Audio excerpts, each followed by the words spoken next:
J'espère que tu vas bien. Kama tov Hashem, Kama tov Hashem, Kama tov, Kama tov, Kama tov Hashem, Kama tov Hashem, Kama tov Hashem, Kama tov, Kama tov, Kama tov Hashem.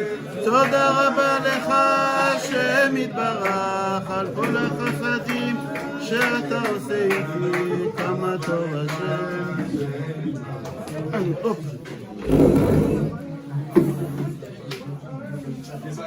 J'aimerais que le cours va être l'Irfa Shlema Refat HaNefesh ou Refat HaGuf של אנדרי אליהו בן לאה ברמ"ח איבריו ובשס"ה גידיו. אנא הנה רפנה לו, אנא הנה רפנה לו, בשורות טובות, ישועות ונחמות, וכן יהי רצון, ונאמר אמן. J'aimerais vous proposer 4 sujets et vous me dites les sujets que vous préférez. Merci beaucoup.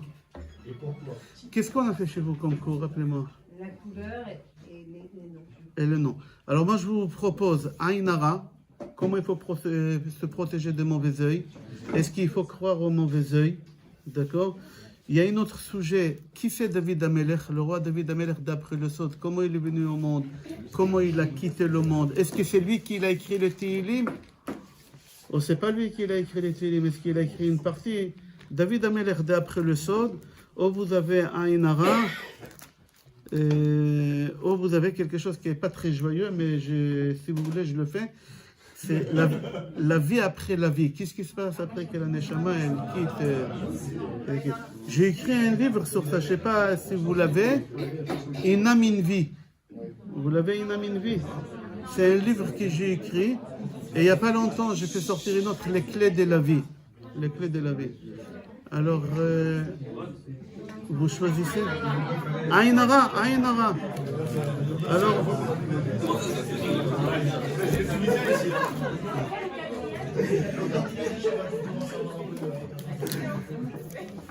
pardon? Quoi? Baruch ata Adonai Eloheinu melech haolam she'akol nea bidvaro. Merci beaucoup pour le café, il est très bon. Merci, Khazak. Merci beaucoup aussi pour les personnes qui ont organisé, je ne sais pas avec qui j'ai parlé. Et Bruno? Ah, c'était avec toi? Ah, je t'ai vu à Paris il n'y a pas longtemps, Kol hakavod. Et Stéphane et sa femme, et ta femme elle t'a laissé faire, et elle a le mérite. On dit que derrière chaque grand homme, il y a une grande femme. Alors, tu es grand de taille aussi. Alors, אוקיי, רבותיי, בשם השם נעשה ונצליח ובאהבתו נפריח, אדוני שפתי תפתח ופי יגיד תהילתך. Dans פרשת עקב, c'est marqué là-bas, והסירותי ממך כל חולי. והסירותי ממך, je vais retirer de toi, je vais te protéger. Kol, c'est quoi kol? Tout, comment on écrit tout en pluriel? Avec S à la fin, oui. D'accord? Avec S à la fin. Akadosh Baruch Hu dit, je retire de toi tout, c'est-à-dire avec S, tout. Choli, c'est marqué en singulier. Si vous ouvrez le Chumash, c'est marqué là-bas. Akadosh Baruch Hu dit, je retire de toi toute la maladie. Pas les maladies, toutes. Avec S, il fallait dire les maladies. La Torah dans Parashat Akev, elle dit, Vasiroti mimcha kol choli. Alors, la Gemara, elle pose la question, elle dit, c'est-à-dire quoi? Je retire de toi tout la maladie. Il faut dire tout les maladies, ou tout sans S, la maladie. La Torah, elle dit, non, Akadosh Baruch Hu va retirer de toi, il va te protéger de tout, avec S, la maladie. C'est pas compréhensible, c'est pas l'hébreu, c'est pas la Shon Kodesh. Alors, la Gemara, elle répond, et elle dit, il faut que tu saches qu'il y a une maladie qui ramène toutes les maladies. Si quelqu'un il est mort d'un accident, c'est pas l'accident qui l'a tué, c'est pas la voiture. Si quelqu'un il est mort de diabète ou de cholestérol, c'est pas le cholestérol ni le diabète qui l'a tué, c'est une autre maladie. Il y a une seule maladie qui ramène toutes les maladies. S'il n'y a pas cette maladie, tu n'auras pas de maladie. Tu n'auras pas.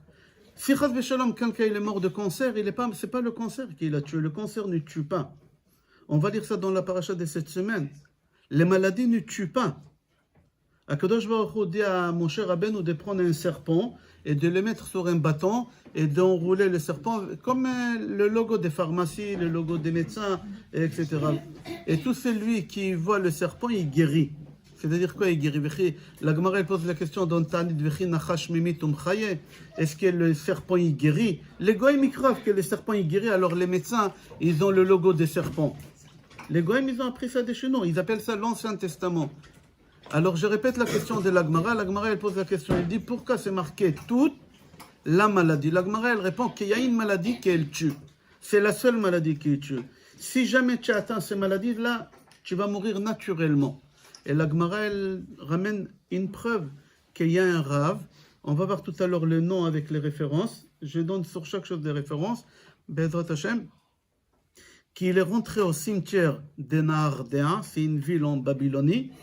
Et quand il est rentré au cimetière, il a dit que 99 personnes qui sont mortes ici, ils sont morts de la maladie, de cette maladie-là. Et il y a un seul pourcent qu'ils sont morts de mort naturelle. Et c'est ces pourcents-là qui sont morts de mort naturelle et se sont protégés de cette maladie. Alors venez, on va voir qu'est-ce qu'elle dit la Gemara. C'est Gemara Baba Metzia. Page Kuvzain Amud Bet. Ezoi machala shesh ba kol hacholaim shebaolam. Quelle est la maladie qui a toutes les maladies à l'intérieur? Toutes les maladies qu'on peut imaginer. Le Crohn, Chadve Shalom, le cholestérol, toutes les maladies, il y a dedans. C'est quoi? Là-bas, la Gemara, elle répond, Amar Rav, Rav, il répond, Zo Ainara.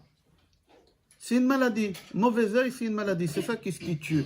Il n'y a pas autre chose qui tue. Si quelqu'un, il est tombé d'une échelle, il a cassé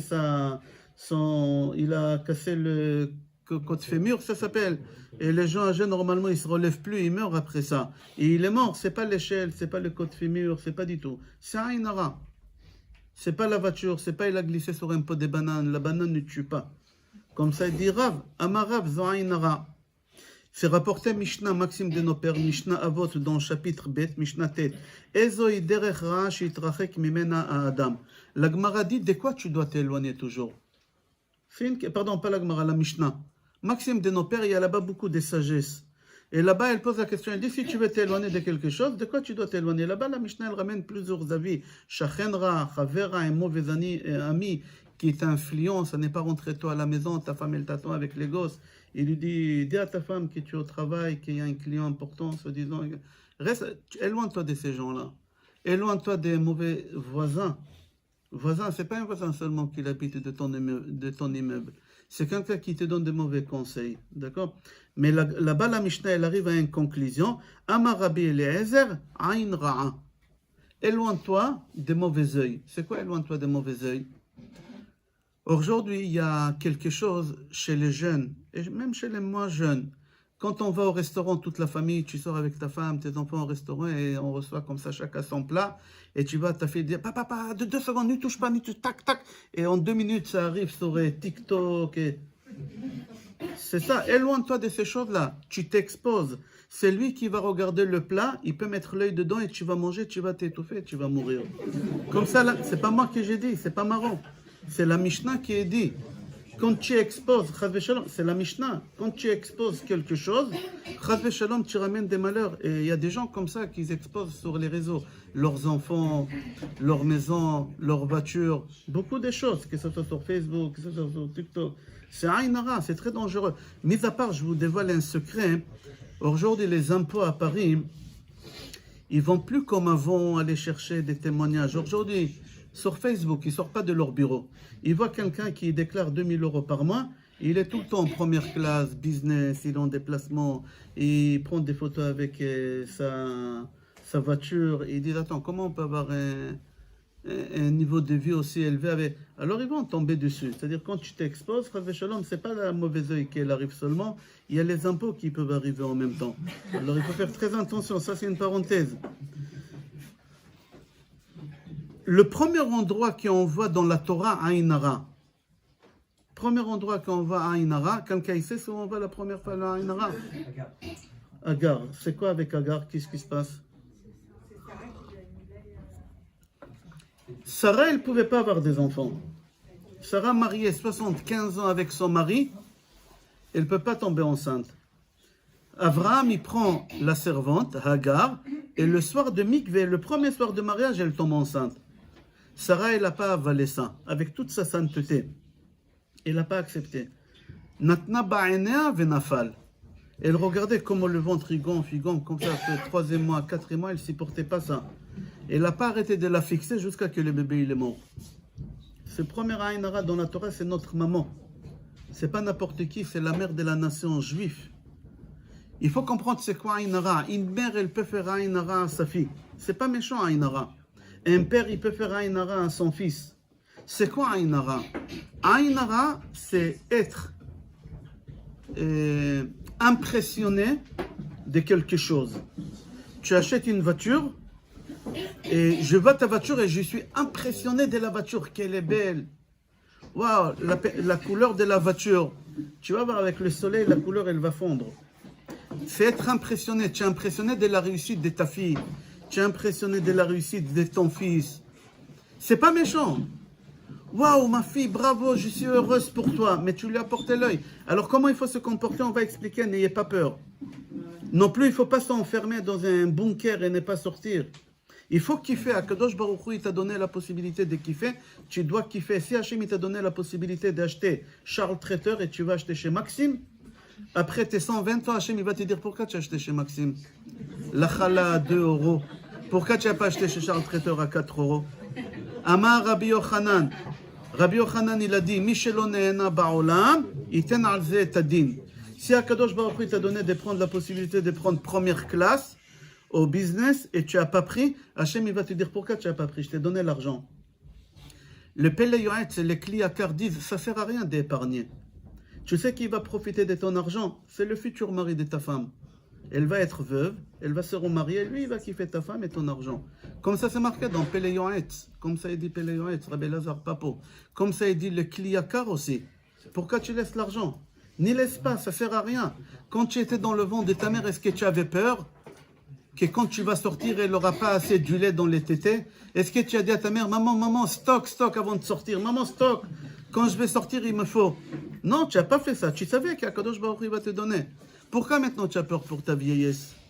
Pourquoi tu as peur pour ta retraite? Il y a des gens qui calculent leur retraite, combien ils vont gagner, est-ce que ça suffit pas. Alors ils voient que ça suffit pas, ils vont faire des travaux non cachés, ils vont faire la pompe à chaleur, les panneaux solaires, pour agrandir leur patrimoine. C'est-à-dire que tu n'as pas la émouna, tu n'as pas bitachon. C'est lui qui t'a nourri dans le ventre de ta mère, c'est lui qui va te nourrir. C'est lui qui t'a nourri quand tu étais bébé, il va te nourrir aussi à ta vieillesse. N'aie pas peur, tu n'as pas le droit d'épargner. Mis à part que tu sais que tu dois marier un fils, et tu dois marier un fils, et le traiteur il te dit ça va coûter 20 000 euros, et tu sais que le mariage c'est dans 6 mois, alors tu épargnes. Mais si tu épargnes parce que tu as peur de quelque chose, ça s'appelle que tu n'as pas la émouna. Cet argent, tu ne vas pas profiter. C'est quelqu'un d'autre qui va profiter de l'argent que tu as mis de côté de ce patrimoine. Comme ça, c'est marqué. Alors, le premier endroit qu'on voit dans la Torah Aïn Hara, c'est Hagar. Elle était enceinte, première mikvé, et Sarah, elle n'a pas supporté. Elle l'a regardé, elle lui a porté l'œil, et le bébé, il est mort. C'est-à-dire qu'Ishmaël, ce n'est pas le premier. הנה חרה ויולדת בית וקרא את שמו ישמעאל, כי שמע אדוני אל עונייך. Hagar, elle se sauve, parce qu'elle a vu que Sarah, notre mère, la mère de la nation juive, elle a un mauvais œil. Elle était impressionnée. Comment tomber enceinte de premier coup tomber enceinte? Comment c'est possible? D'après la médecine aujourd'hui, c'est pas possible de tomber enceinte comme ça. Presque c'est pas possible. Alors elle lui a porté l'œil et elle est partie. מלמד שהכניסה בה שרה עין הרע והפילה עוברה. Après, Hagar, elle rentre à la maison, elle tombe enceinte une deuxième fois. Elle a un beau bébé qui vient au monde. Il pèse 5 kilos à la naissance. Vous imaginez une vache, elle est sortie. Avec des dents. Ishmaël, il était gros, Ishmaël, quand il est sorti. Il était énorme, comme ça c'est marqué. Sarah, elle n'a pas supporté non plus un beau bébé comme ça, les joues roses. Elle lui a mis l'œil. Il est tombé malade, il a failli mourir. À tel point qu'est-ce qu'elle a fait Hagar quand son fils il était malade? C'est marqué dans la Torah. Vatashlech et anar mitachat la sichim. C'est quoi Vatashlech? Elle a jeté son fils. Il a dit il va mourir, je ne peux pas voir mon fils. Une mère juive, elle ne fera jamais une chose pareille. Elle va le tenir, elle va l'embrasser jusqu'à qu'il va partir. Chas v'shalom. Chachamim, ils disent, il n'y a qu'une Goya qui est capable de laisser son fils partir. Mais quand même, elle a pris son fils et l'a jeté. Mais de quoi, quelle maladie il avait, Ishmaël? Il était fort, il était solide. Qu'est-ce qui se passe? Natna Boanéa, Sarah, il lui a donné l'œil. Elle a dit, oh, il est beau, il est gros, il a beaucoup de vitamines, il a beaucoup de... Elle lui a porté l'œil, comme ça c'est marqué. Agar, elle a fui la maison, elle a vu cette chose, elle a fui la maison. Jusqu'à qu'il y ait un ange, il est venu, et il lui a dit, tu peux retourner à la maison et je te promets que cet enfant, il va grandir et il va être péré Adam. En français, ça veut dire quoi, péré Adam? Sauvage. Non, non, non. Je répète, péré Sauvage. Adam. Homme. Sauvage, homme. En français, on dit homme sauvage, homme riche, homme pauvre, homme heureux. Mais chez Ishmaël, on dit, pas les Ishmaël, les Arabes, on dit sur eux, la Torah, elle dit, sache, un Arabe, tout d'abord, il est sauvage et après, il est homme. Rambam, il dit, Rambam, c'est un des plus grands médecins au monde, il ne va jamais voir un médecin arabe, il va te tuer. Il dit pourquoi? Parce que d'abord, il est sauvage et après, il est homme. Jamais n'y prend un avocat. Jamais n'y prend un avocat arabe, comme ça il dit David Amelech. Dans Tilim, je ne me rappelle pas les chapitres, si vous voulez, je peux vous les trouver tout de suite. David Amelech, il dit Ani shachantim aole Kedar. Moi j'ai habité avec Kedar. Vous savez qui c'est Kedar? Le grand-père de Mohammed. David Amelech, il dit Ani shachantim aole Kedar. Ani shalom adaber, vehema. Continuez. La milchama. David Amelech, il dit Ani shachantim aole Kedar. J'ai habité avec des Arabes. Avec le grand-père de Mohammed. J'ai dit bonjour, on signe les accords de paix. On va aller à Washington. Il m'a dit non, je te tue, jamais je veux la paix. Et là-bas, David Amelech, il dit dans les Tilim, jamais on aura la paix avec eux. Jamais. Jamais on aura la paix avec eux. Sauvage homme. Alors il a dit rentre à la maison, tu auras un sauvage homme. Et elle est contente qu'elle aura un sauvage homme qui va tuer. C'est pour ça qu'il s'appelle Ishma. C'est quoi Ishma? Ils vont tuer vendredi soir à la synagogue. Ils vont tirer des balles sur des enfants, sur des personnes comme ça. Et qu'est-ce qui s'est passé au cimetière? Tous les parents, ils ont crié « Waouh, Hachem, jusqu'à quand ?» C'est ça le travail d'Ishmaël, c'est de nous faire crier jusqu'à qu'Ishmaël, jusqu'à qu'Hachem il va écouter. Et elle était contente d'entendre ça, que son fils il va faire cette chose-là. Comme ça, c'est marqué dans Kliakar, c'est marqué dans la Torah, on n'a pas besoin de commentateurs, c'est marqué noir sur blanc. C'est quoi Ishmaël? C'est les brachot qu'il lui a donné. Avraham Avinu, qu'est-ce qu'il fait? Il va sacrifier son fils au mont Moria. Et il va avec qui au mont Moria, Avraham Avinu? Il est accompagné avec deux personnes, qui? Ishmaël et Eliezer. Ishmaël et Eliezer, ils savent qu'Avraham, il va sacrifier son fils. Quand Avraham, il monte au mont Moria, Ishmaël et Eliezer, ils se disputent. Quelle dispute ils ont eu entre eux? L'héritage. Avraham, il était très très riche, il était très très vieux. Avraham, il avait 137 ans, parce qu'il a eu Yitzhak à 100 ans. Et à 37 ans, Yitzhak, c'était l'Akedah. Avraham, il était vieux, 137 ans. Il va mourir, qui va l'hériter? Ishmaël, il dit à Eliezer, moi je suis son fils biologique. C'est mon père biologique. Et Eliezer, il dit, et alors si c'est ton père biologique, il t'aime pas. C'est à moi qui va tout. Ils se sont disputés. Et Avraham, il entend ça, il monte au mont Moria. Et là, il se passe, qu'est-ce que vous savez, que le malach, il dit à Abraham Avinu, Lo ben le'ola ki mahaï le'ola. C'est pas ton fils qui sera sacrifié, c'est le bélier. Alors, quand tout est fini, Abraham, il doit descendre. Comment c'est marqué? Vous dites ça tous les jours dans la tfila. Comment c'est marqué là-bas? Regardez. Vayashov Avraham el Ne'arav. C'est quoi Vayashov? Il est revenu en pluriel ou en singulier? En singulier. Mais ils étaient deux pour descendre. Non, Yitzhak, il n'a pas descendu avec Avraham. Vayashov Avraham el Ne'arav, vayakumu vaelchu yardav el Be'er Shava. Avraham Avinu, il a dit à Yitzhak, Yitzhak, mon fils, en bas, Eliezer et Ishmaël, ils sont en train de se disputer l'héritage. Ils savent que je vais te tuer. Ils sont sûrs et certains que tu ne descends pas. Mais quand tu vas descendre avec moi, ils vont dire, ah, il n'est pas mort celui-là, il est encore. Ils vont te tuer, tu vas mourir de l'œil. Ils vont te tuer tout de suite de l'œil. Comme ça, il lui a dit Avraham Avinu. Alors Avraham Avinu, qu'est-ce qu'il fait? Il dit à son fils Yitzhak, reste ici. Moi, je descends. Vayashov Avraham el Ne'arav, vayakumu vaelchu yardav. Moi, je pars avec eux. Quand tu vois qu'on s'est éloigné, tu descends et tu vas à la yeshiva de Shem ve'Ever. Shem, c'est le fils de Noach. Et Ever, c'est le petit-fils de Noach. Ils ont ouvert une yeshiva. Tu vas à la yeshiva étudier là-bas pendant 3 ans. Il avait 37 ans. Oui, et il est revenu se marier avec Rivka à 40 ans. Hein? Il est resté 3 ans là-bas. Et pourquoi tout ça? Parce qu'Abraham Avinu, il savait quel œil il tue. Il a dit seulement, ils vont te voir, ils vont être impressionnés. Comment tu n'es pas mort? Et tu vas mourir. Comme ça, il dit. Venez, on va voir. Rabbi Hanina Omer, Shalcho balayla, mipne aynara. Rabbi Hanina, il a dit, reste jusqu'à la nuit. Jusqu'à la nuit. N'y descends pas quand il fait encore jour. Comme ça, il dit. Vous avez entendu de Hanania, Mishaël et Azaria? Qu'est-ce qui s'est passé avec eux? On les a jetés dans la fournaise. On les a jetés, Hanania, Mishaël et Azaria. Quand ils ont sorti de là-bas, qu'est-ce qui s'est passé? On entend parler d'eux?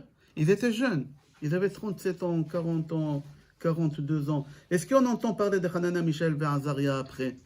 Non. Où ils sont? Quand on les a jetés dans la fournaise à 800 degrés, quand ils ont sorti vivants, tous les juifs, ils disaient « What? Ils sont pas morts? 800 degrés? Comment ils ont... » Ils les ont tués. Comme ça, c'est marqué dans le Midrash. Regardez, je l'ai à l'intérieur. Comme ça, il écrit à Etz Chaim. Amar Rabbi Yossi. Rabbi Yossi, il dit « Metu me'ayn hara, velon niskeru yoter shemotan. » On n'a plus jamais parlé d'eux. Ils avaient 30 ans, 37, 40 maximum. Ils avaient 40. Hanania, Mishaël et Azaria. Où les Juifs, ils leur ont porté l'œil. Ils ont dit quoi? Ils ne sont pas morts, ils sont morts. En sortant, ils sont morts. Chacun, il est rentré chez lui à la maison. Il est mort d'une maladie. Comme ça, c'est marqué. Mikana nous les médim. Il dit, d'ici, on apprend qu'il faut faire attention. Le Kliakar, il dit, il faut faire attention à Ainara. Il ne faut pas avoir peur. Il faut faire attention et on va expliquer Bezrat Hashem chose par chose. D'accord? Yaakov Avinu, il avait peur d'Ainara dans plusieurs endroits. Alors, on a vu Abraham, on a vu Yitzhak. Maintenant, on va voir Yaakov Avinu. Yaakov Avinu, il avait peur dans 4 endroits d'Ainara dans la Torah. Premier endroit dans Bereshit, chapitre 29, passage 15, quand Yaakov il arrive chez Lavan. Et Yaakov, il lui a pas dit, je vais travailler 7 ans pour ta fille Rachel. Yaakov, il n'a pas dit ça. Alors Lavan, il lui dit, tu vas travailler pour moi. C'est marqué, Kama monim maskortecha. C'est quoi Kama monim maskortecha? Oui. Combien ta fiche de paye, tu veux? Combien?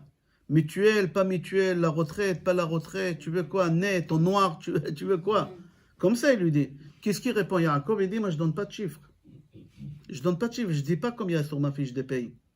Il ne faut pas dire combien tu gagnes. Il ne faut pas non plus vivre caché. On va expliquer chaque chose. Au début, je donne en vrac comme ça des choses qui font peur, des bombes, des scuds.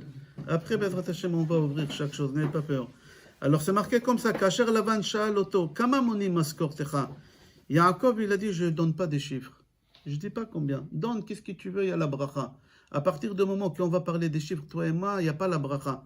Il y a des gens qui travaillent, qui gagnent 15 000 euros, ils ne s'en sortent pas. Les 22 mois, ils ont la langue dehors, comme ça. Il y a quelqu'un qui a fait l'horte, 7 mois, il a fait la plomberie, il gagne mieux que celui qui gagne 15 000. Il gagne mieux. L'autre, il a fait médecine pendant 9 ans. L'autre, il a fait la plomberie à l'horte. Il a fait 7 mois de plomberie. Il gagne beaucoup mieux que le médecin. Comment c'est possible? La bracha. C'est la bracha. Alors, Yaakov, il dit, à partir du moment que tu dévoiles des choses comme ça en public, alors il y a la klala, il n'y a pas la bracha, il y a un blocage dans la parnassa. Il y a des gens qui racontent des choses avant qu'ils ont fait la chose. Tu sais, j'ai acheté un appartement, tu vois, là-bas, l'immeuble 4e étage, l'autre côté, on ne va pas de ce côté, mais là-bas, 110 mètres carrés. Il n'a même pas acheté, mais il est sûr qu'il va acheter et la banque lui a donné un crédit. Il va acheter, ce n'est pas un mensonge, mais il est tellement pressé de raconter. Il n'a même pas encore signé, il ne fera pas l'affaire. Il a porté l'œil lui-même à son affaire. Il n'achètera pas cette maison. Et s'il l'achètera, il ne sera pas heureux dedans. Ainara, elle va le tuer de quelque chose là-bas. Il va glisser à la maison ou quelque chose. Comme ça, c'est marqué. Comme ça, c'est marqué. Yaakov Avinu, il avait peur de ça. Deuxième endroit où il avait peur dans le chapitre 42. Yaakov Avinu, il avait combien des enfants? 12 garçons. 12 Shvatim. 12 Shvatim. Il avait les 12 enfants. Chacun, c'était le rêve. Le rêve de chaque homme. 1m85, 70 kilos, blonds aux yeux bleus. Tous, ils étaient des Européens. Le rêve. Et qui habitait en Égypte? C'était qui les Égyptiens? Vous savez, c'était qui? Mitzrayim. Kushim. C'était des Noirs. C'était le petit-fils de Noach. Noach, il a maudit son fils Ham. Il lui a dit, tu seras noir. Les noirs, ils viennent de là. Alors son fils, il était noir, qui s'appelait Mitzrayim. Il a créé le pays Mitzrayim. Ils étaient noirs. Et soudain, en Afrique, il y a des Européens qui arrivent. 1m75, 1m80, 70 kilos, blonds, yeux bleus. Yaakov, il avait peur pour ses enfants, ils étaient trop beaux. Regardez qu'est-ce qu'il leur dit dans le chapitre 42. Lama titraou. Ne vous exposez pas en même temps. Il leur a dit, pour rentrer en Égypte, il y a plusieurs portes. Que chacun y prend une porte. Ne rentrez pas en même temps, ne vous rassemblez pas, ne vous regroupez pas ensemble. On va vous porter l'œil. Vous êtes trop beaux, mes enfants. Comme ça, il leur a dit Yaakov. Ce n'est pas un commentateur. C'est dans la Torah, c'est marqué noir sur blanc. Lama titraou. Ne vous exposez pas en même temps, ne rentrez pas de la même porte. Vous allez vous mettre en danger de mort. Vous êtes trop beaux. Et surtout en Égypte, qu'ils étaient là-bas moches, c'était des noirs là-bas. Il lui a dit comme ça. Amar lahem aviem. Autre chose, leur père, il leur a dit. Quand vous payez, il y a des gens, ils font la queue, on va dire chez Hyper Cacher, pour ne pas faire la pub. Chez Hyper Cacher. Et il y a devant lui une dame qui a du mal à payer, je sais pas quelques trucs. Elle a du mal à payer, la pauvre, elle n'a pas d'argent. Et lui, il la dépasse, il dit, madame, un truc. Il dit, oui, passe. Et lui, qu'est-ce qu'il fait? Il fait sortir d'Elias des 500 euros. La vieille qui est à côté, qui a du mal à payer, elle regarde l'Elias. C'est normal qu'elle est éblouie, elle est impressionnée, elle est envieuse. Elle t'a porté l'œil dans l'argent. Cet argent-là, tu ne vas pas profiter. Tu ne vas pas profiter. Yaakov Avinu, il a dit à ses enfants, quand vous allez acheter à manger, n'y tenez pas d'Elias d'argent, mettez-vous dans le coin, prenez le point et payez. N'y faites pas sortir un lias comme ça et vous allez attendre la monnaie et vous avez encore la... C'est assourd, on n'a pas le droit. Comme ça, il a dit Yaakov Avinu à ses enfants. Amar lahem aviem, leur père, il leur a dit Al tarziku kesef bayed, n'y tenez pas l'argent dans la main. Il faut tenir le point de l'argent que tu as besoin. Ve'al tekansu kulchem me'oto petach. Ne rentrez pas tous de la même porte. Mipnei ayin hara she'aratem giborim. Vous êtes des hommes forts. Naïm, vous êtes des bels hommes. Al ta'amdu bemakom echad. Comme ça, c'est marqué dans Gemara Ta'anit, page Vav ou page Yud, je ne me rappelle pas. Gemara Ta'anit, c'est marqué qu'Yaakov, il leur a dit ne faites pas ça. Pourquoi? Parce que vous allez voir les ayin hara. Pourquoi Yaakov, il a envoyé ses enfants en Égypte? Pour ramener à manger. Alors, est-ce que vous savez combien de chiens Yaakov il avait pour protéger son troupeau? Si vous suivez mes cours de vendredi, quand on a fait Parashat Vayeshev, j'ai dit qu'Yaakov il avait 200 000 chiens pour protéger son troupeau. Il n'avait pas un chien par mouton. Il avait un chien pour 10 moutons. Alors, s'il a 200 000 moutons, 200 000 chiens, combien de moutons il a? 2 millions. Est-ce que quelqu'un qui a 2 millions de moutons, il doit aller en Égypte ramener à manger? Pas du tout. Il est multimillionnaire. Il a le cagibi rempli des boîtes de conserve, il a des boîtes de... Tout qu'est-ce que tu veux? Du thon. Je sais pas, pendant le Covid, tout le monde ils ont stocké des papiers hygiéniques, j'ai pas compris pourquoi. Mais chacun il a dans son cagibi 3-4 boîtes de thon, des boîtes de conserve, des tomates concentrées, des... Yaakov, c'est sûr et certain qu'il avait tout ça. Il avait 2 millions de têtes de bétail. Pourquoi il a envoyé ses enfants en Égypte ramener à manger?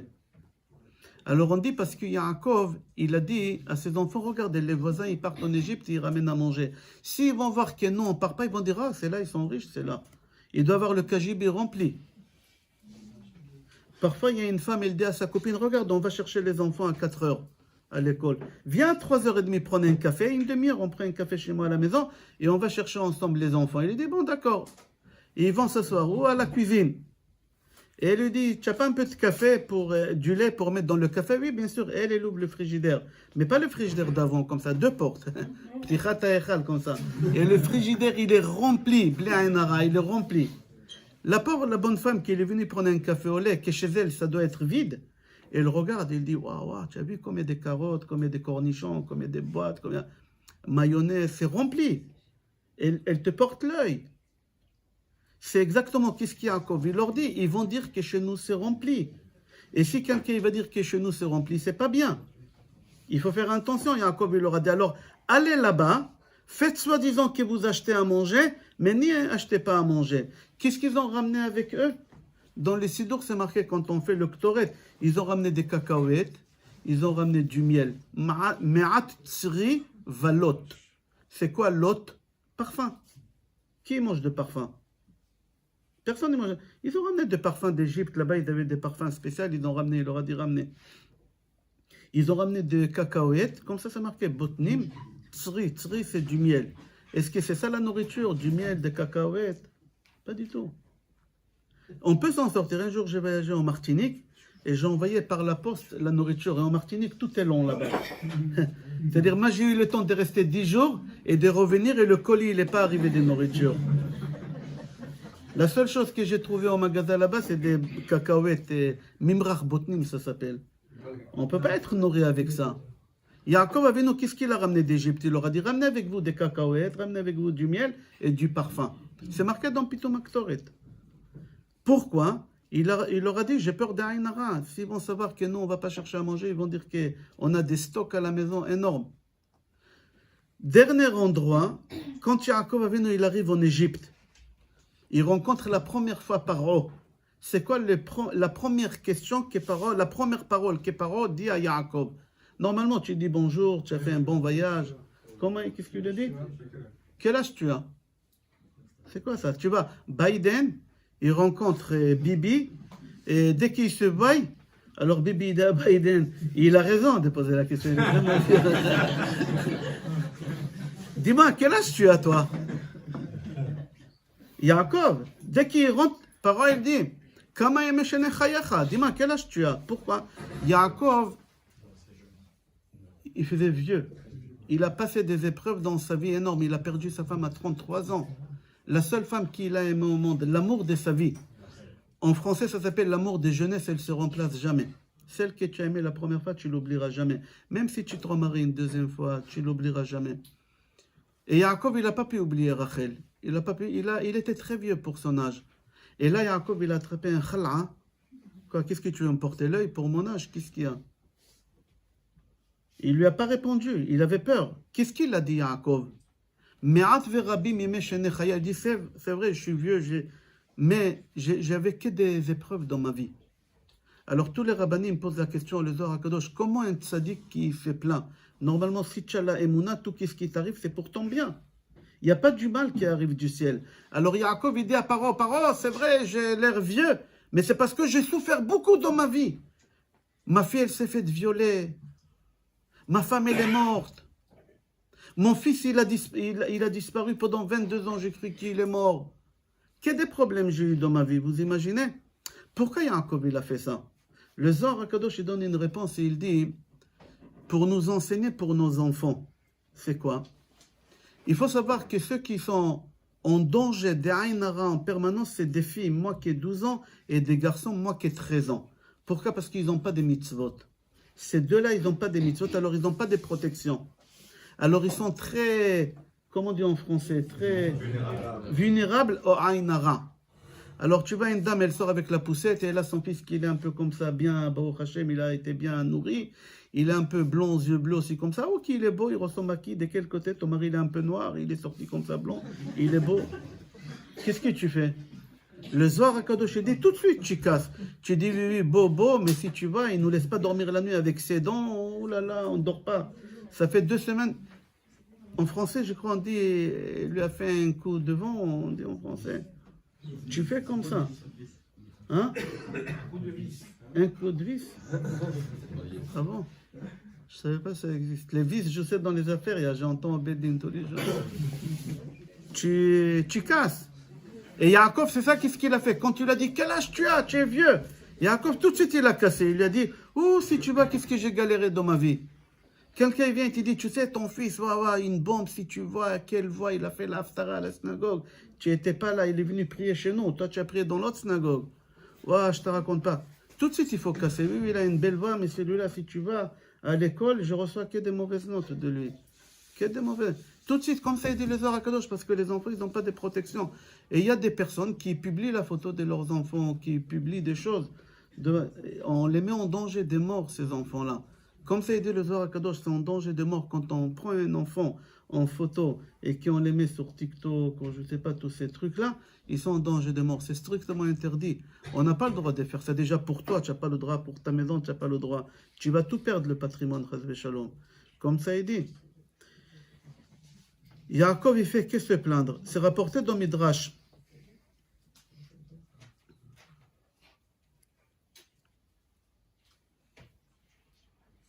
Que les louchot, vous savez, Moshe Rabbeinu, il est monté ramener les tables de la loi. Les premières tables de la loi, ils se sont brisées. Ils ont glissé de sa main. Ve'ede Moshe kvedot, c'était trop lourd pour Moshe. Comment ça se fait que les tables de la loi, ils sont glissées? Ils étaient trop lourds. Moshe Rabbeinu, c'était une baraque. Moshe Rabbeinu, le jour de sa mort, à 120 ans, il est monté au mont Nevo, les marches, Hachem il a dit monte à la montagne. Monte, il est monté les marches 3 par 3, tellement il était pressé. Le dernier jour de sa vie, il était Gibor, à 120 ans. Je veux voir quelqu'un à 120 ans, les jours de sa mort. À 30 ans, les jours de sa mort, le bonhomme, c'est une loque. Mon cher Rabbeinu, il était fort. Comment ça se fait que les tables de la loi, ils sont brisées? Parce que les anges, ils nous ont mis l'œil. Même un ange, il peut faire l'œil à un homme. Les anges, ils n'ont pas voulu qu'on prenne la Torah. Les anges, ils ont dit à Kadosh Baruch Hu, ten hotra ala shamayim, laisse la Torah dans le ciel. Qu'est-ce que tu donnes aux êtres humains? C'est des tordus, les êtres humains. Hachem, il nous a donné quand même la Torah. Les malachim, ils n'ont pas accepté. Quand ils ont vu la Torah qu'on a reçue, ils ont mis l'œil. Et c'est pour ça, quand Moshe Rabbeinu, il a ramené les deuxièmes tables de la loi, c'était quand? Il est monté Rosh Chodesh Elul, il est descendu 40 jours après. Kippour. Pourquoi Kippour? Les malachim, ils sont occupés à Kippour. Alors Moshe Rabbeinu, il est descendu en catimini, on dit en français. Il est descendu en silence. Les malachim, ils sont occupés à Kippour. Pourquoi? Parce que même les malachim, ils peuvent nous faire l'œil. La jalousie. La jalousie, c'est une partie qui est de la raison pour qu'à Shalom, on peut faire de l'œil à quelqu'un.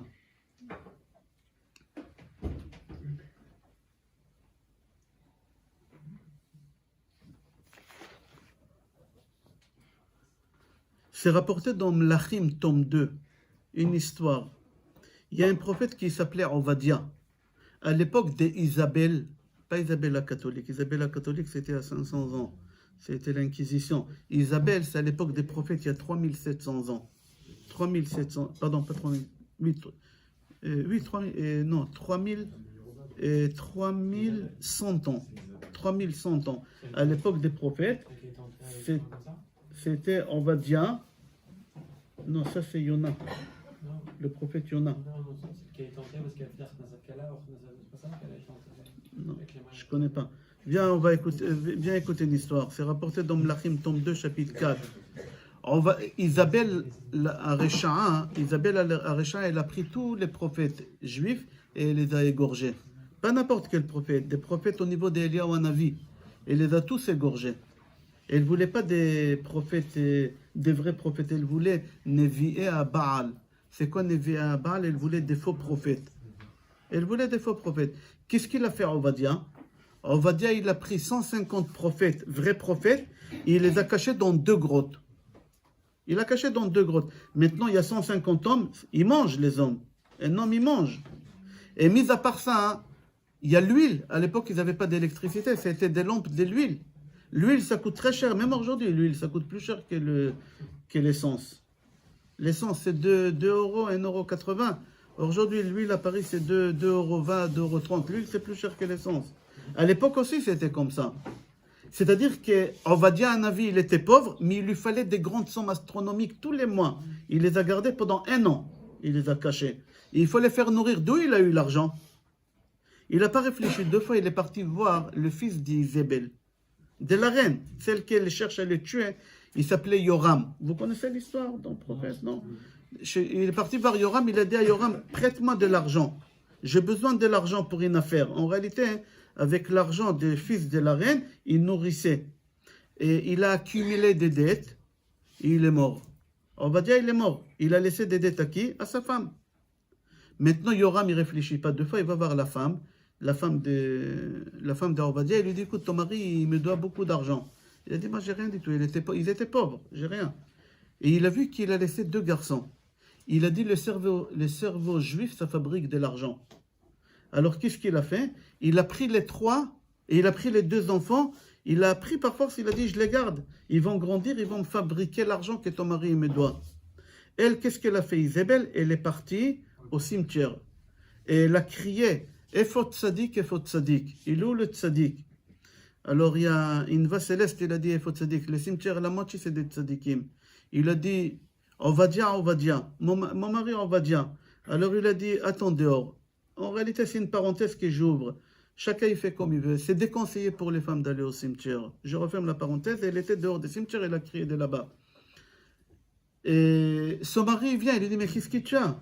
Qu'est-ce qui t'arrive? Pourquoi tu veux me chercher? Il a dit, tu es parti, tu m'as laissé des dettes. Quoi? Qu'est-ce que je t'ai cherché? Il faut payer. Et le bonhomme, il a pris les deux garçons. Il lui a dit, va voir Elisha, mon copain, c'est un des 150 prophètes, va voir Elisha, dis-lui que j'ai demandé qu'il t'aide. Il va t'aider, il va payer les dettes. Elle est partie voir Elisha, il a dit, mais Goren, d'où tu veux que je t'aide? Moi, j'ai pas d'argent. Il a dit, je sais pas, mon mari, il a dit que tu vas m'aider. Il est sorti de sa tombe, il est venu me voir, il m'a dit que tu vas m'aider. Alors, qu'est-ce qu'il lui a fait? Il lui a dit, regarde, tu vas chercher des bouteilles vides, fais demain toute la journée dans la rue, toutes les bouteilles vides, tu ramasses. Ramène chez toi à la maison, demain soir, je viens chez toi à la maison, tu fermes les rideaux, tu fermes les portes, tu fermes tout, je viens. Le lendemain, il arrive avec une petite fiole, comme ça, avec peu de l'huile, et il a dit, regarde, moi je vais faire comme ça, et l'huile, elle ne va pas arrêter de couler. L'huile, elle ne va pas arrêter de couler, et tu vas mettre des bouteilles, toutes les bouteilles. Et comme ça, il l'a fait pendant des heures, il remplit toutes les bouteilles. C'est beaucoup, beaucoup d'argent. Jusqu'à quel moment, il n'y a plus de bouteilles. Et l'huile, il coule par terre. Il lui dit alors. Il lui dit, il n'y a plus. Dès que tu dis, il n'y a plus, la bracha, elle est arrêtée. Jamais ni dit à ta femme, j'ai pas d'argent. Jamais ni dit, j'ai pas d'argent, j'ai pas. Jamais. Dis, tu veux, on va aller en Amérique. Je te promets, je vais te ramener en Amérique la statue de la liberté. Tu verras New York comme jamais tu l'as vu. Tu mens pas, tu le respectes. Quand tu auras. Dire, il n'y en a plus, tu bloques la parnassa, tu bloques Ras Shalom, tout. Et elle a dit, il n'y en a plus des bouteilles, et la parnassa, elle s'est arrêtée. Mais elle est partie, elle a payé, elle a libéré ses enfants. Et il y en a qui disent que la famille Rothschild d'aujourd'hui, parce qu'il lui a dit, le Navi, lo yarsar le'olam, c'est-à-dire jamais tu vas être dans le monde, tu seras la famille la plus riche tout le temps. Et il y en a qui disent que c'est la famille Rothschild d'aujourd'hui, comme ça c'est marqué. La question qu'elle se pose, pourquoi il a dit à cette femme, fermez les rideaux, fermez la porte? C'est pas tsniot, seul, yichoud. Il y a un problème de rester avec une femme comme ça. Alors on dit parce qu'il avait peur de l'œil. Il a dit, si quelqu'un il passe par la fenêtre et qu'il voit que la bouteille, elle ne s'arrête pas, c'est une kata. La bracha, elle l'aura pas. Il n'y a pas la bracha. Il a dit, je suis obligé de fermer pour avoir la bracha. Après, il a béni la femme Shunamit, parce que cette femme, elle était très vieille, elle avait 70 ans. Et pas la même femme, la femme d'Orvadia, une autre femme, qui avait 70 ans, elle s'appelait Shunamit, elle habitait à côté. Il a béni qu'elle aura un enfant à 70 ans, il a eu un enfant. Mais elle l'a caché, elle n'a pas dit à personne. Comment c'est possible une femme de 70 ans qu'elle tombe enceinte? Elle l'a caché. Personne ne savait. Le fils, il est venu, ils ont fait la Brit Mila en cachette, il a grandi. Un jour, à l'âge de 7 ans, il avait une migraine. Une migraine. Le fils de Shunamit, vous connaissez cette histoire? Elle est très connue, vous connaissez? Il avait une migraine, il est sorti dehors. Maman, la mère, elle était dehors, parlait avec des copines, il a dit, maman, j'ai une migraine. Et les voisins lui disent, mais d'où ce garçon-là? Mais qui il est beau. Et là, ils ont compris qu'elle avait un fils, et le petit, il est mort. Il est mort tout de suite. Elle est partie voir tout de suite Elisha Hanavi, ses prophètes, et il a dit, Elisha Hanavi, il lui a dit, regarde, il a ressuscité l'enfant. Il a ressuscité l'enfant. Comme ça, c'est marqué. Ce n'est pas des commentateurs, c'est marqué noir sur blanc, j'ai donné les références. Melachim, Roi, tome 2, chapitre 4. D'accord? Et aussi dans Pasuk Lamed Gimel 33. Encore, on va dans un livre de Rabbi Yitzhak Arama. Je ne sais pas si vous connaissez Rabbi Yitzhak Arama, il est connu au Maroc. Il est enterré au Maroc, il est connu. Rabbi Yitzhak Arama, il a écrit dans son livre, le jour que Moshe Rabbeinu, il a fini de construire le Mishkan. Le Mishkan, il a fini de construire. Alors c'était l'inauguration. Ils ont fait l'inauguration des Mishkan. Alors il y avait les côtés des femmes, et il y avait les côtés des hommes. Alors les femmes, ils regardaient Moshe Rabbeinu, que c'était le roi. Ils regardaient Aaron à Cohen, que c'était le gros Cohen. Les enfants d'Aaron à Cohen, Nadav et Avihu. Il y avait Nachshon ben Aminadav, c'est lui qui a ouvert la mer en deux. Ils étaient en train de faire le service. Et des côtés des femmes, il y a une femme qu'elle s'appelait Elisheva. C'est qui Elisheva? La femme d'Aaron. Elle disait, ouais, là-bas, tu vois, ça c'est mon cher Rabbeinu, c'est mon beau-frère, c'est le roi. Tu vas là-bas, c'est mon mari Aaron, à Cohen, à tu vois les deux gosses, c'est mes enfants à moi, mes enfants, c'est ça. Tu vas à Narshon, c'est lui qui, c'est mon frère, c'est moi. Ces deux enfants, ils sont morts tout de suite. Ils sont morts, les deux enfants d'Aaron, ils sont morts les jours de l'inauguration. Qui les a tués? C'est leur mère. Comme ça, il dit Rabbi Yitzhak Arama. Et il a dit à tout le monde, regardez mes enfants, regardez mon mari, regardez qu'est-ce que je suis, moi je suis. Moi. Quand tu dis moi, voilà qu'est-ce qui arrive. Chaim Aroukim. Moi, voilà qu'est-ce qui arrive. Jamais il dit moi. Moi, je t'ai nourri, moi, je t'ai fait, moi, je t'ai acheté. Tu sais d'où je t'ai pris de la rue, tu n'avais pas d'habit, je t'ai habillé. C'est moi que je t'ai fait un homme, c'est moi que je t'ai fait une femme. C'est assourd. Quand tu dis moi, tu perds de tout. Il y a une personne qui elle a dit moi, elle a reçu des coups. C'est qui? C'est le Baal Atania, Rav Zalman, quand il était petit. Son Rav, il s'appelait, rappelez-moi, le Magid Mimidrich? Non, le Magid Mimidrich, c'était son Rav. Oui, le Magid Mimidrich. Le Magid Mimidrich, il a dit au Baal Atania, quand il avait 7 ans, il avait une tête.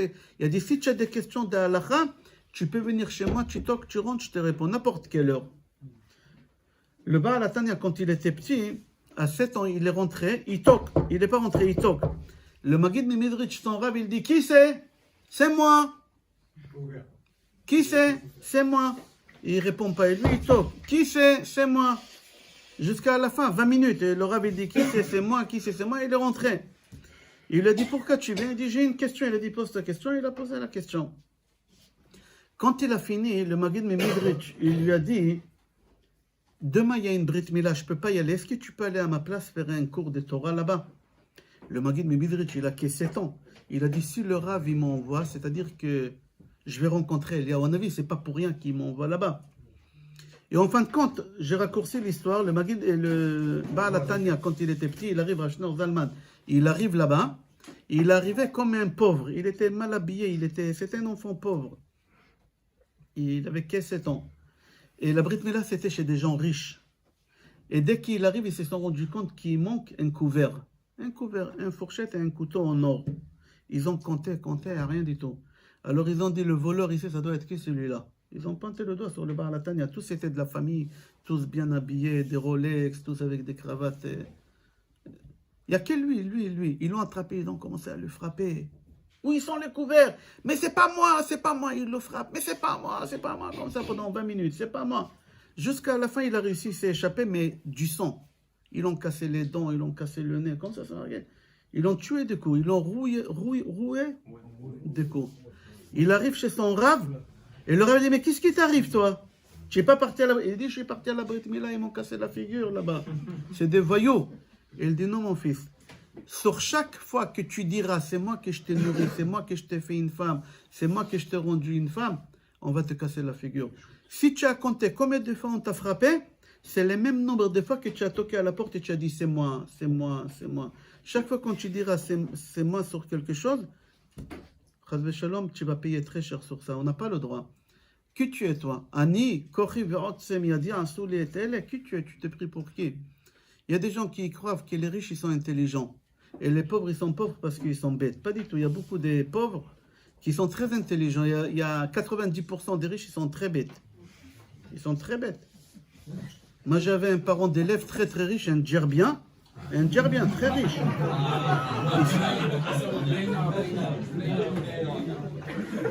Ils sont dans l'or. À Paris, ils sont dans l'or. La Gigi, il y a des djerbiens. La Gigi. J'avais un parent d'élève. Moi, j'étais directeur de Maïmo. Je ne sais pas si vous connaissez Maïmo Boulon. Pendant 12 ans. J'étais directeur de Kodesh pendant 12 ans là-bas. Ce papa-là, il venait payer avec un chèque. Il me disait, je ne sais pas remplir. Il ne sait pas écrire en français. Mais il me disait chaque fois, tu prends pour mes 2 gosses et je veux pour 3 enfants qui n'ont pas les moyens. Il payait pour 5, mais il ne savait pas remplir un chèque. Il était très riche. Je lui ai dit, moi aussi, je ne sais pas écrire en français. Mais je ne suis pas riche comme toi. Mais je suis heureux, Baruch Hashem. La richesse, c'est être heureux, Baruch Hashem. Alors, il faut faire attention, Rabotai. Venez, on va continuer. Dans Parashat Balak, non, j'aimerais finir. Moi, ça, qu'est-ce qu'elle a dit, la femme d'Aaron à Cohen, Elisheva? Moi, c'est mon frère, moi, c'est mon mari, moi, c'est Narshon Ben Aminadav, c'était pas n'importe qui. Et voilà, qu'est-ce qu'elle a fait?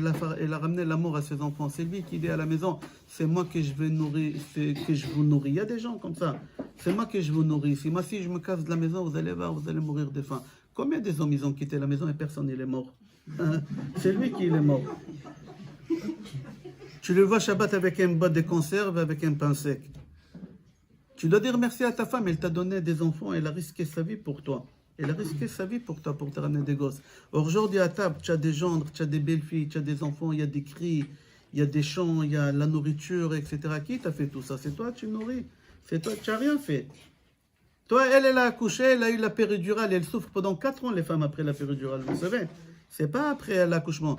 4 ans après, quand il fait froid, on a mal à la péridurale. Et toi, qu'est-ce qu'on t'a jeté des bonbons à la synagogue, on t'a chanté Mazal Tov? Qu'est-ce que tu as fait dans l'histoire? Et toi, tu oses dire, moi je t'ai fait, moi je vous nourris, moi je me casse de la maison, vous allez voir. Si tu vas te casser de la maison, ça sera beaucoup mieux, je crois, pour tout le monde. Ça sera beaucoup mieux pour tout le monde, comme ça c'est marqué. Il y a une femme, elle m'a dit, souvent j'ai pris Hachem que mon mari il rentre en retard. C'est malheureux d'entendre, mais jamais j'aurais voulu que ma femme, elle va dire, j'aimerais que tu arrives en retard. Mais au contraire, j'aime qu'on m'attend, que... Non, une femme, elle est capable de dire pourquoi? Parce qu'elle a le stress, que le mari, il arrive, et elle n'a pas fini de cuisiner, et elle n'a pas fini de mettre les enfants au lit, il va lui faire des remarques. Il y a des hommes comme des mitraillettes, comme ça, ils tuent. Et pourquoi ci, et pourquoi ça, et pourquoi tu n'as pas fait, et pourquoi tu... C'est marqué Enisha Metal Ba'ala. La Gemara dit, si une femme elle meurt, c'est à cause de son mari. Le stress, la ramma qu'il lui donne, elle attrape un cancer Chadve Shalom de je sais pas quoi et elle meurt. C'est la Gemara qui le dit, c'est pas moi. La Gemara elle dit ça. Enisha Meta Ela al Ba'ala. Ouvrez Gemara Ktubot. Enisha Meta al Ba'ala. Si une femme elle meurt, c'est à cause de son mari. Une femme normalement elle doit vivre plus longtemps que son mari. L'espérance de vie chez les femmes, il est beaucoup plus qu'un homme, mais surtout, en général, la femme, elle est plus jeune que le mari. Pas chez tout le monde. Chez moi, c'est pas comme ça. Moi, j'espère vivre longtemps, mais on peut pas savoir. On peut pas savoir. Ok, Rabotai, on va continuer. Dans Parashat Balak, Balak, il demande à Bilam de maudire les béné Israël. Comment Bilam, il voulait nous maudire? Aidez-moi, s'il vous plaît. Bravo. En hébreu. Matovu alecha Yaakov, mishkenotecha Israël. C'est quoi Matovu alecha Yaakov? Moshe Rabbeinu, il a fait en sorte que chaque famille, la porte de sa maison, elle ne donne pas face à la... Ici en Israël, il y a, partout dans le monde entier, il y a des portes face à face. Quand j'ouvre ma porte, tu ouvres la tienne, tu vas chez moi, qu'est-ce qui se passe au salon? C'est pas bien. Moshe Rabbeinu, il a fait en sorte que tous les tentes, ils ne sont pas face à face. Quand quelqu'un ouvre la porte de sa tente, personne ne peut voir ce qu'il y a à l'intérieur. Alors Bilam, il a dit, Matovo alecha Yaakov, Mishkenotecha Israël, je ne peux pas maudire, parce que ma façon de maudire, c'était avec l'œil. Il voulait nous faire entrer à Aïn Hara. Bilam, il a compris qu'à travers l'Aïn Hara, c'est toutes les maladies. Il a dit, si j'arrive à faire entrer le Aïn Hara entre les Bnei Israël, toutes les maladies vont arriver. Son but à lui, c'est de nous faire entrer une peur entre nous. Vous savez, la Gemara dit, si tu prends 10 hommes costauds, mais vraiment costauds, très très forts, solides, tu les unis en, siamois, on dit en français? Siamois. Un seul corps. Et tu jettes parmi eux une souci. Tu leur dis, demain il y a un contrôle fiscal. Ils meurent tous. Tu jettes une souci. Demain il y a un chèque qui va être rejeté. Ils vont tous mourir. La Gemara dit, tu prends 10 hommes solides, tu les unis et tu leur donnes daga. Un souci, ils vont mourir. Les gens, ils meurent des soucis aujourd'hui. Surtout depuis quelques années, il y a beaucoup de personnes qui se trouvent à l'hôpital Sainte-Anne. J'ai un copain qui habite à Saint-Brice, que son fils, il était en 6e année de médecine. C'était au début de Covid. Et il a eu une peur. Il a arrêté de manger, c'est pas anorexie. Il a arrêté de manger, il perdait du poids. Et quand ils l'ont ramené à l'hôpital, ils ont dit qu'il faut l'enfermer pendant quelques temps, le temps qu'il récupère quelques kilos. Seulement après, on peut. Et on ne peut pas lui rendre visite et on ne peut pas lui ramener à manger. C'était pas caché du tout, mais on n'avait pas le choix. On a demandé à des rabbinim. Plein de juifs comme ça. On n'avait pas le choix, ils étaient en danger de mort. Sakanat nefashot, les petits mangeaient. La peur chez les jeunes. Alors, quand on avait le droit de lui rendre visite à la fin, quand il a repris les kilos, alors son père, il m'a dit, tu peux passer le voir, c'est un copain à moi, un très bon ami. J'étais le voir à l'hôpital et on s'est vu dans les couloirs. Quand je devais partir, il m'a dit, Rav, vous pouvez rentrer faire une bracha à un copain dans la chambre. Je rentre dans la chambre, je me suis cru dans un séminaire. Il y en avait 6 ou 7 filles religieuses orthodoxes avec des collants comme ça, des jupes assis derrière, comme ça. Et je disais, mais vous êtes qui? Des juifs comme ça là-bas dans la chambre, des garçons. Ils se sont réunis dans sa chambre. Une, elle m'a dit, moi je suis elle a fini infirmière, mais elle n'a pas commencé à travailler, je ne sais pas pourquoi. Il y a une qui a fini dentaire. Des personnes qui ont la tête sur eux, ils sont devenus fous. Pourquoi? La peur de Covid, ça fait rentrer une peur que jusqu'à aujourd'hui, les gens, ils ont peur. Alors, il y a une mode qui s'est développée à Paris, peut-être ici en Israël aussi, je suppose, c'est comme ça. Ils ont commencé à fumer des pétards. Les jeunes qui fument des pétards comme ça, ils fument. Pourquoi? Ça leur fait du bien. Il y en a beaucoup. Il n'y a pas une famille qui n'y a pas. Ici en Israël aussi, il y a une femme, elle m'a dit, j'étais à Hadera, jeudi, je crois, j'ai donné un cours à Hadera. Une femme, elle m'a dit, on habite dans un pavillon. Mon mari, tous les soirs, il descend en bas du pavillon. Quand les enfants ils sont au lit, il fume 3 pétards. Ça lui fait du bien. Je dis, ça vous dérange pas? Elle me dit, non, moi aussi, je fume avec lui des fois. Comme ça, elle m'a dit, moi, je descends, de temps en temps, je fume avec lui. Ça me fait du bien, le stress, la peur. Les gens, ils savent pas qu'est-ce qui va se passer. Le salaire, il va rentrer, il va pas rentrer. Ils vont être licenciés, ils vont pas être licenciés. Alors, il y a des jeunes qui se sont trouvés dans les pétards. Il y a des jeunes qui se sont trouvés dans l'alcool. Il y en a des gens qui boivent. Ils vont à la synagogue, soi-disant chez les Chabad, il est devenu Chabad le Marocain. Pourquoi? Parce que là-bas, il y a des kiddushin, il y a la bocha là-bas, il y a pas le bocha, il y a le vodka, il y a la vodka. Et il retourne à la maison, moitié sous, il rentre.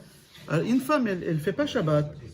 Et quand son mari m'a dit de lui parler, alors j'ai parlé avec elle, je dis, pourquoi, qu'est-ce qui se passe?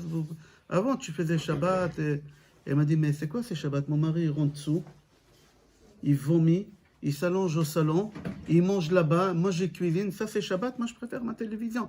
Je lui ai dit, vous avez raison. Je dis à son mari, elle a raison, ta femme. On va te dire que tu n'as pas fait Shabbat. Il me dit, moi, je dis oui, à cause de ta femme. De toi, ta femme ne fait pas Shabbat. Ça c'est Shabbat, elle cuisine la pauvre vendredi, elle te fait un très bon Shabbat, et toi tu rentres bourré à la maison. Au lieu de kiffer la nourriture, dire ma femme c'est extraordinaire, c'est très bon, ça sent le Shabbat, et on va t'accuser de quelqu'un qui est Mechalel Shabbat. On n'a pas le droit. Rabotai, ça fait peur, toutes ces choses-là. Et l'état qu'on traverse aujourd'hui, on dit que ça vient de l'œil. La peur, elle vient de mauvais œil. Et c'est pour ça la communauté juive en France, je ne sais pas en Israël, en France, elle a été très touchée. Beaucoup de rabbinim ils sont morts. Moi, personnellement, j'étais en réanimation pendant 1 mois. Le soir des Pessah, j'ai réfléchi, j'ai dit, attends, c'est pas possible. Matzah mideoraita, j'ai dit à mon fils, débrouille-toi, ramène-moi matzah shmura. Il m'a ramené matzah shmura, j'ai mangé la matzah shmura, elle est restée, les poumons, ils ne fonctionnaient pas, j'étais avec des machines. Alors j'ai dit, j'ai mouillé ma bouche avec la matzah. Le docteur, il a dit à mon fils, appelle ta mère parce que il finira pas la nuit. J'étais condamné. Et mon fils, il me disait, papa, reposez. Je dis, mais tu ne vois pas, je voyais l'ange de la mort à côté. Je dis à mon fils, mais tu ne vois pas qu'est-ce que je vois? Quelqu'un avant de mourir, il voit des choses. Tout ça, c'est Aïn Hara.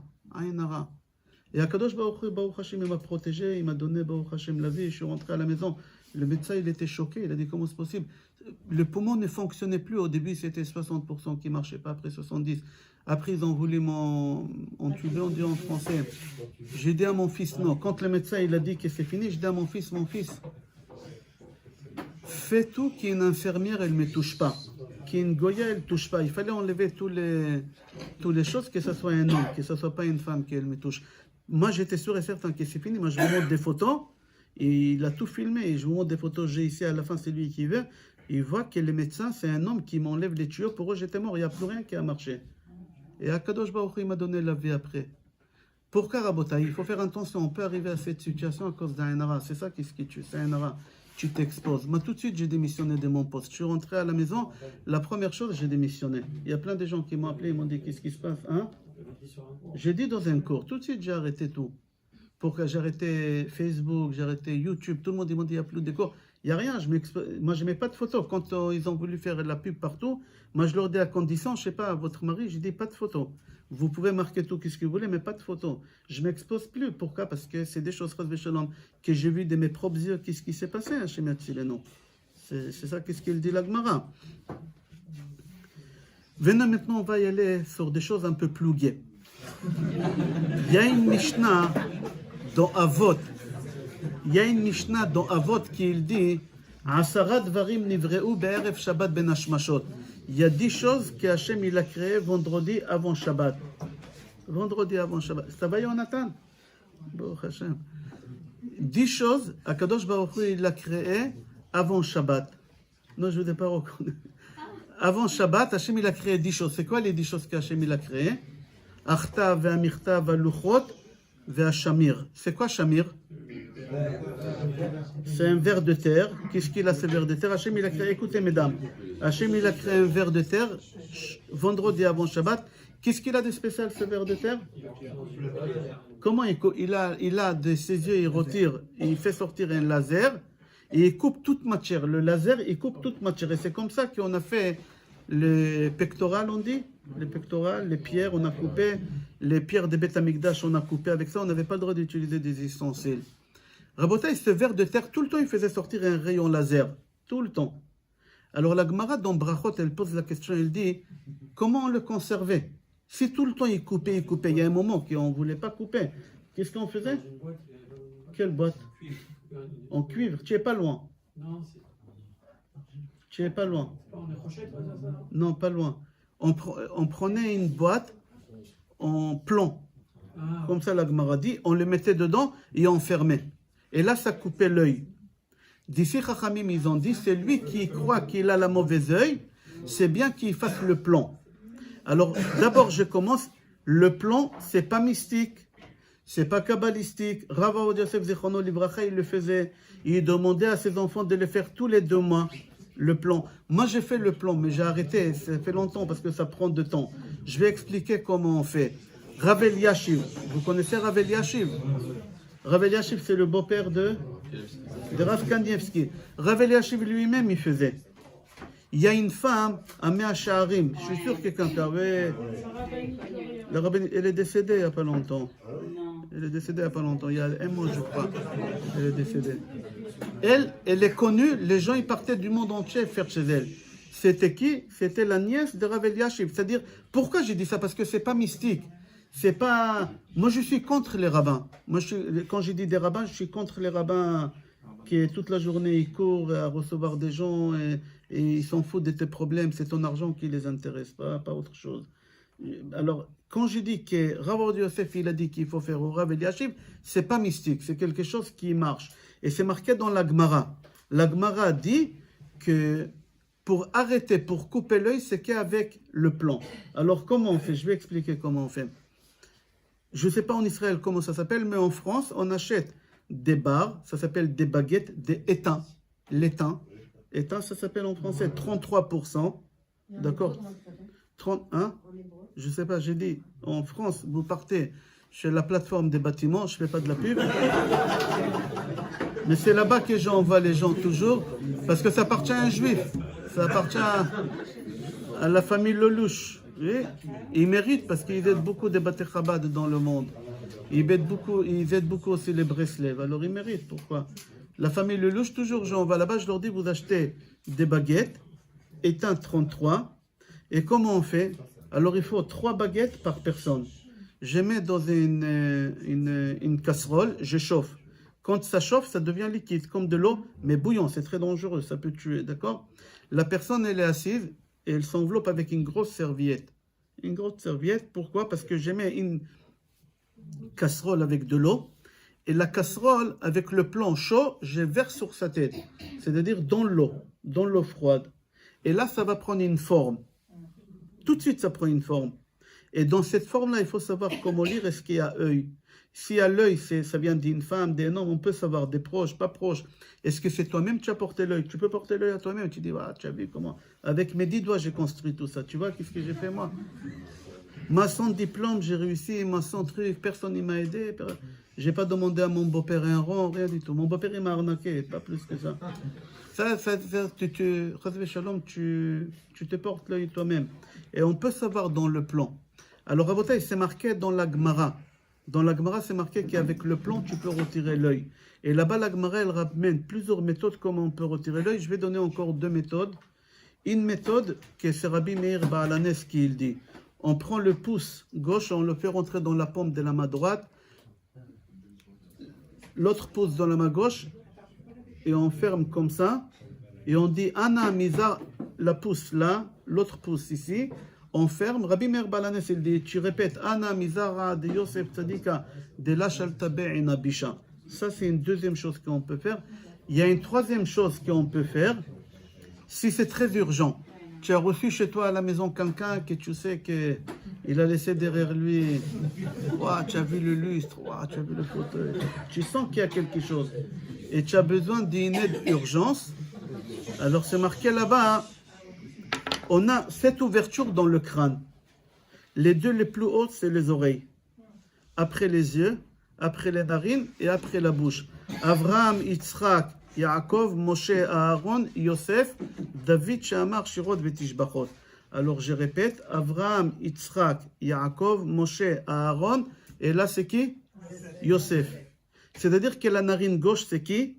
Yosef, la narine gauche. Et Yosef, il a reçu la bracha contre Aïn Hara. Son père, il a béni, il lui a dit Ben Porat Yosef, Ben Porat Alain, Bnot Saada Aleshur. Il lui a donné la bracha d'Aïn Hara.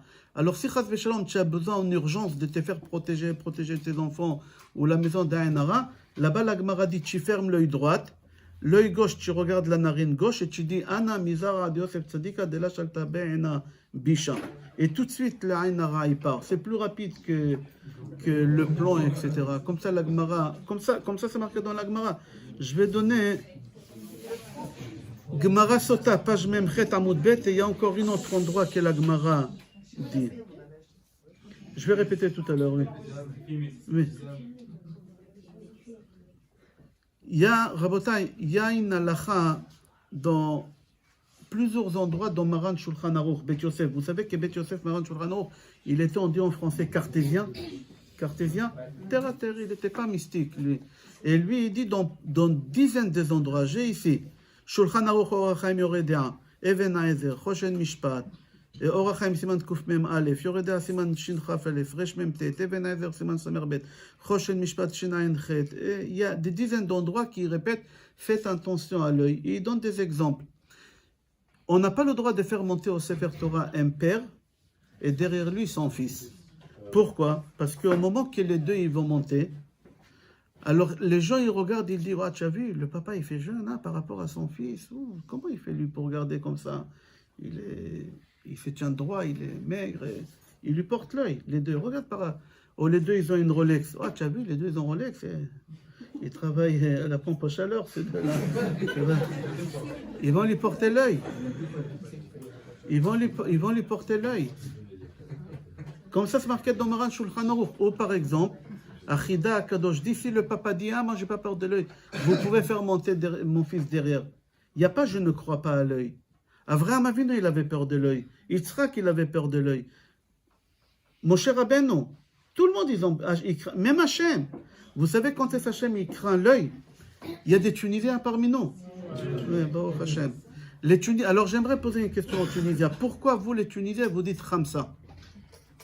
C'est le 5e jour, c'est le poisson qui a été créé. C'est mignon.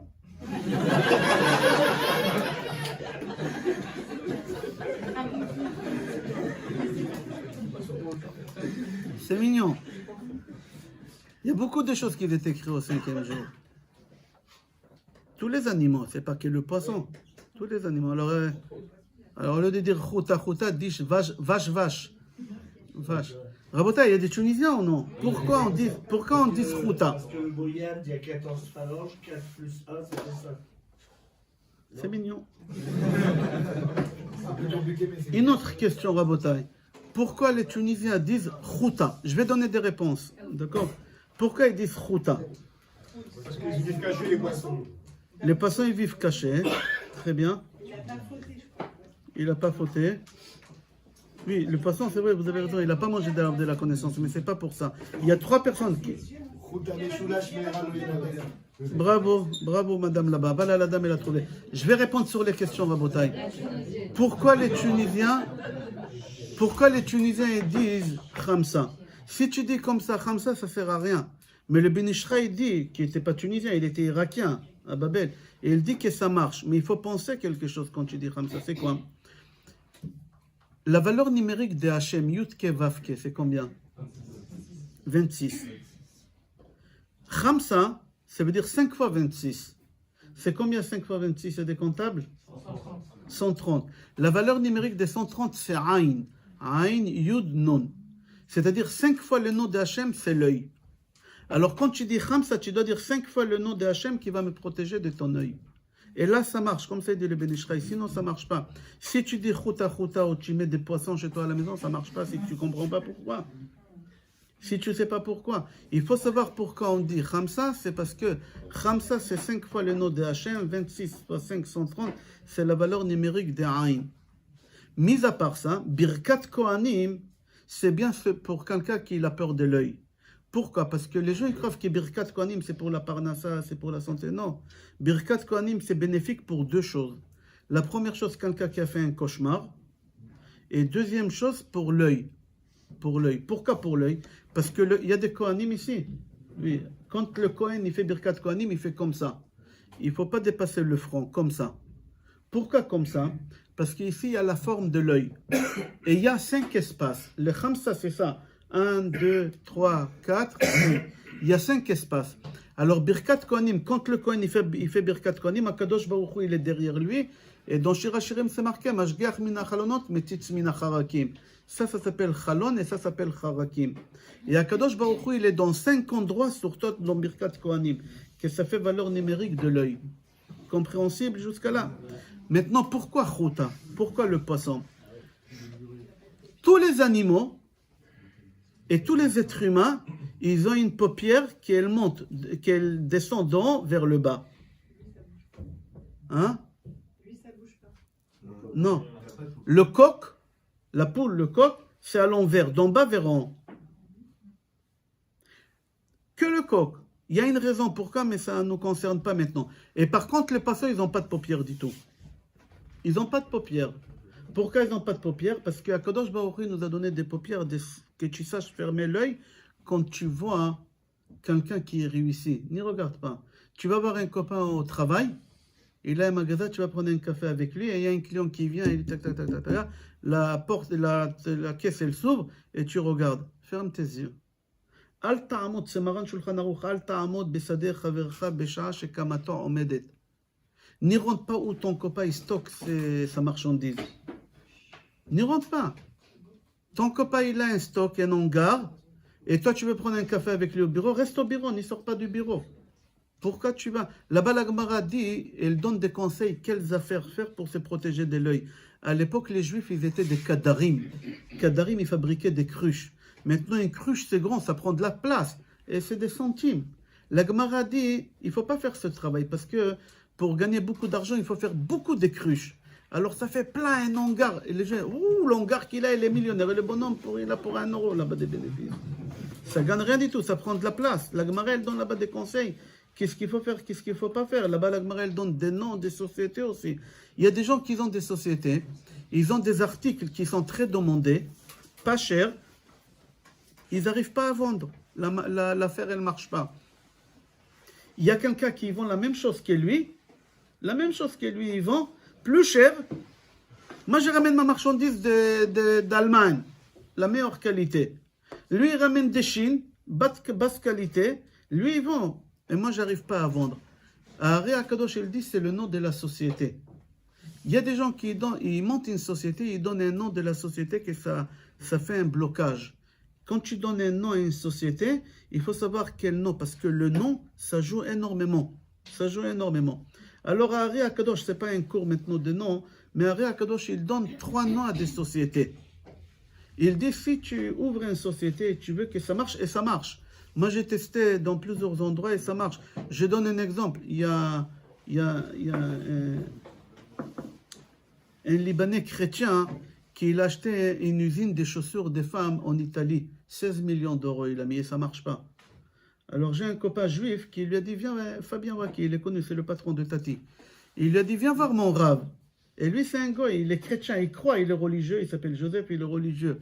Il a dit, bon, d'accord, amen. Il voulait déposer les bilots, 16 millions d'euros, c'est beaucoup. Quand il est venu me voir et on a parlé un peu, j'ai dit, il faut changer le nom de la société. C'est le nom de la société qui bloque. Appelle la société Tamar. Quand on appelle une société Tamar, ça marche. Lui, il est parti, il a voulu l'appeler Tamar, ça a été pris déjà. Alors il l'appelait Tamari. Tamaris, vous connaissez Lui, ça ne marchait pas du tout, il n'arrivait pas à vendre, il voulait baisser les rideaux, 16 millions. Aujourd'hui, il n'y a pas une femme sur 5 qui ne porte pas ses chaussures dans le monde. C'est-à-dire, quand tu appelles la société à Ari Akadosh, il dit Tamar, ça marche. Pourquoi Tamar? Pourquoi Tamar? Parce que... Pourquoi Tamar? Parce que Akadosh Baruch Hu, il a maudit Adam Arishon avec 10 malédictions. La femme 10, le serpent 10, la terre 9, ça fait 39 travaux des Shabbat, 39 malkiot. Mais parmi les 10 malédictions qu'Hachem il a maudit l'homme, il lui a dit avec amertume, tu gagneras ta vie, amertume. Ta parnassa, elle va être pas facile. Il faudra galérer dans des bouchons, dans la pluie, il faudra prendre l'avion, voyager à l'étranger. Tu laisses ta femme, tes enfants comme ça. Il y a plein en France comme ça, il y a plein à Natania, à Herzliya. Ils voyagent comme ça, ils laissent les enfants, ils laissent la famille. Il n'y a pas la bracha dans cet argent. Alors il dit à Kadosh Baruch Hu, il a maudit l'homme comme ça. Il a maudit l'homme comme ça. Alors maintenant, pour arrêter cette malédiction, il faut arrêter l'amertume. Et si tu prends le mot tamar, tu coupes en deux, ça fait quoi? Tam, mar. C'est quoi tam? L'arrêter l'amertume, la fin de l'amertume. La fin de galère de la parnassa. C'est-à-dire, quand tu montes une société, tu l'appelles Tamar, c'est une société qui va marcher. Elle va marcher. Ici en Israël, il y a beaucoup de gens qui sont partis chercher du gaz à Haïfa. Vous savez, ils sont partis à Haïfa chercher du gaz. Ils ont trouvé pour remplir des briquets. C'est tout qui fait. Aujourd'hui, Israël, elle vend du gaz à l'Égypte. Comment c'est possible? Israël, qui avait un manque de gaz, qu'elle achetait à l'étranger, maintenant elle vend. Il y a beaucoup de choses qu'Israël, elle vend. Vous savez qu'Israël, elle n'a plus besoin de la pluie. Il y a la pluie, mais on n'a pas besoin. Aujourd'hui, on ne tire pas l'eau de la Kinneret. Israël, elle prend l'eau de la mer. C'est un des pays qui, 80%, on utilise l'eau de la mer. Il n'y a pas assez de vitamines, mais il y a une seule personne qui a ouvert une société, il s'appelle Tchouva. Vous connaissez, c'est l'homme le plus riche en Israël, pas un des hommes. C'est l'homme le plus riche en Israël, le plus puissant. Il a ouvert la société Tamar. C'est quelqu'un qui lui a conseillé, je ne dirais pas le nom de Rav, mais c'est quelqu'un qui lui a conseillé. Et il a ouvert Tamar et lui, il est parti là-bas où tout le monde, ils ont cherché, ils n'ont pas trouvé. Lui, il est venu derrière eux et il a trouvé des stocks de gaz que maintenant ils vont, Israël, elle vend à l'Égypte. Elle vend à l'Égypte. Tamar. Ok, ça, Tamar, ça c'est un nom de société. Il y a un deuxième nom de société qui donne, Shilat. Pourquoi Shilat? Ok, ici c'est marqué Matovo Alech Yaakov. Normalement, il marque en Shiviti Adonai. Les premières lettres, Shiviti Adonai, les Negditamit, ça fait Shilat. Si tu ouvres une société, tu l'appelles Shilat, Hachem il est avec toi tout le temps. Hachem il est avec toi tout le temps. C'est-à-dire ton meilleur associé, c'est qui? C'est Hachem. Et Hachem il est associé dans ton affaire. Vous imaginez avoir associé comme Hachem? Partout où tu vas, les portes s'ouvrent. Partout où tu vas, les portes s'ouvrent.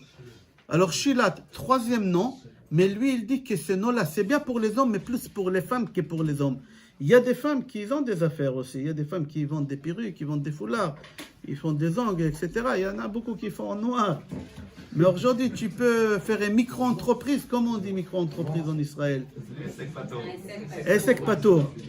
Tu ne prends pas de risques. Esek Patour, jusqu'à 70 000 shekels, je crois, et tu fais des factures. Mais tu appelles à 100 000. 100 000, ça a augmenté depuis.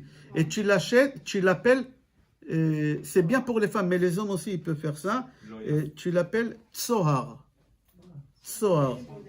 C'est quoi Tsohar? Hein? Bravo. Bravo. Voilà, Rachid dit ça. Akadosh Baruch il a dit un ordre de construire la teva. Tsohar, t'as fait la teva. Tu fais tsohar, tu fais une fenêtre. Rachid dit c'était pas une fenêtre, il n'avait pas de fenêtre, c'était la pierre précieuse. C'était la bracha. Ça éclaire, etc. Ok.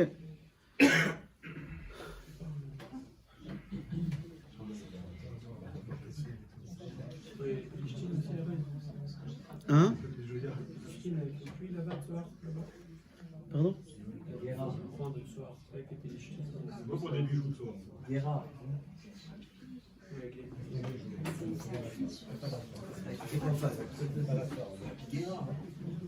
Ah oui, là.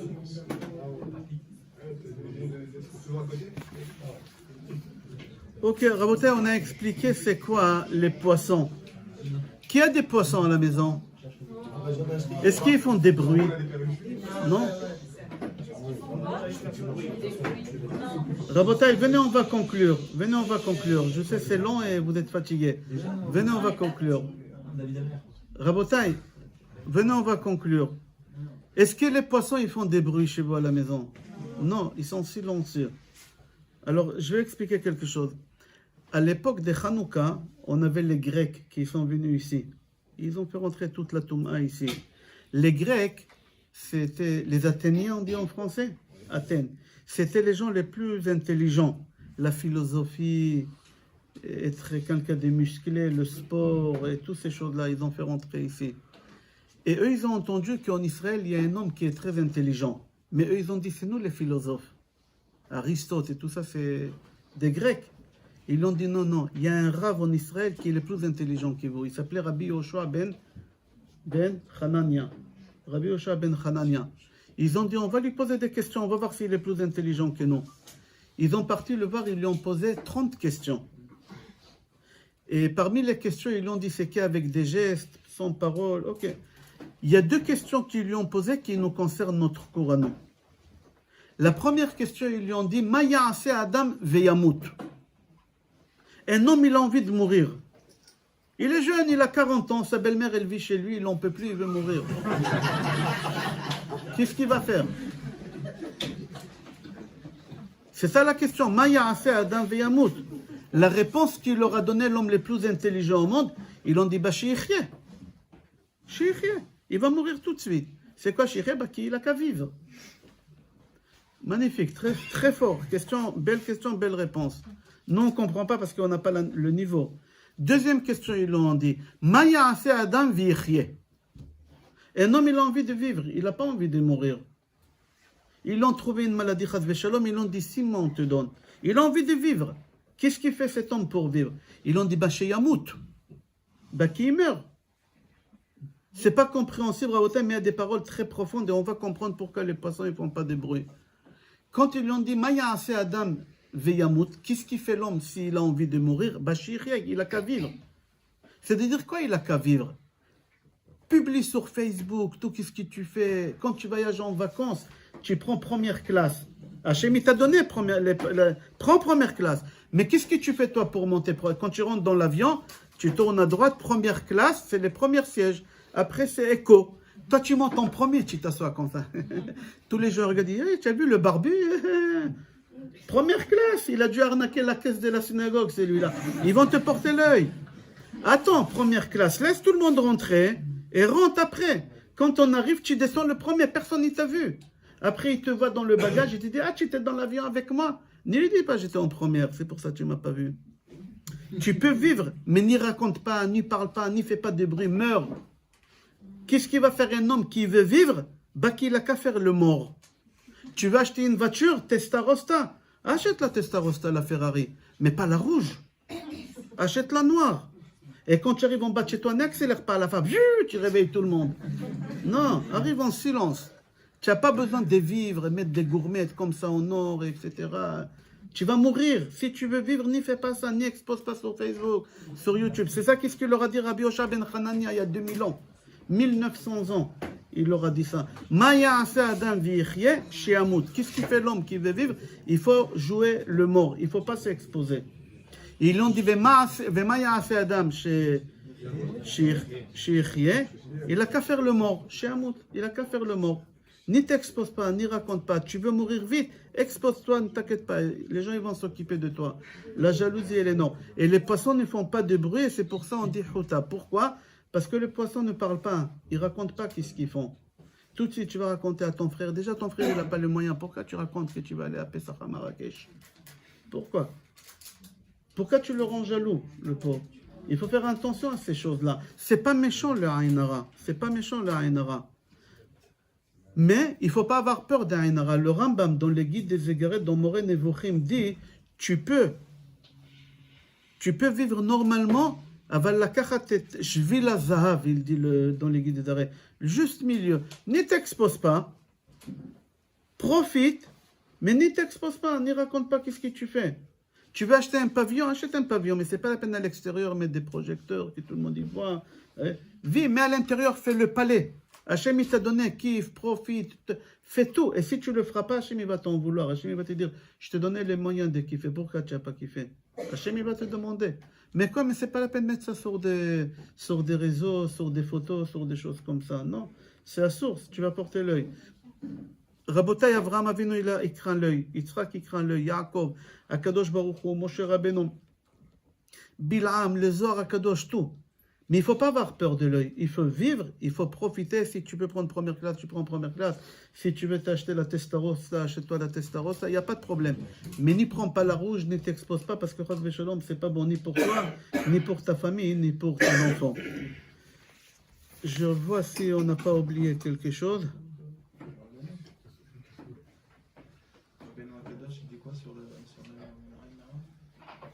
Rabbeinu Akadosh, dans l'écouté Moharan, dans Torah Samer Vav.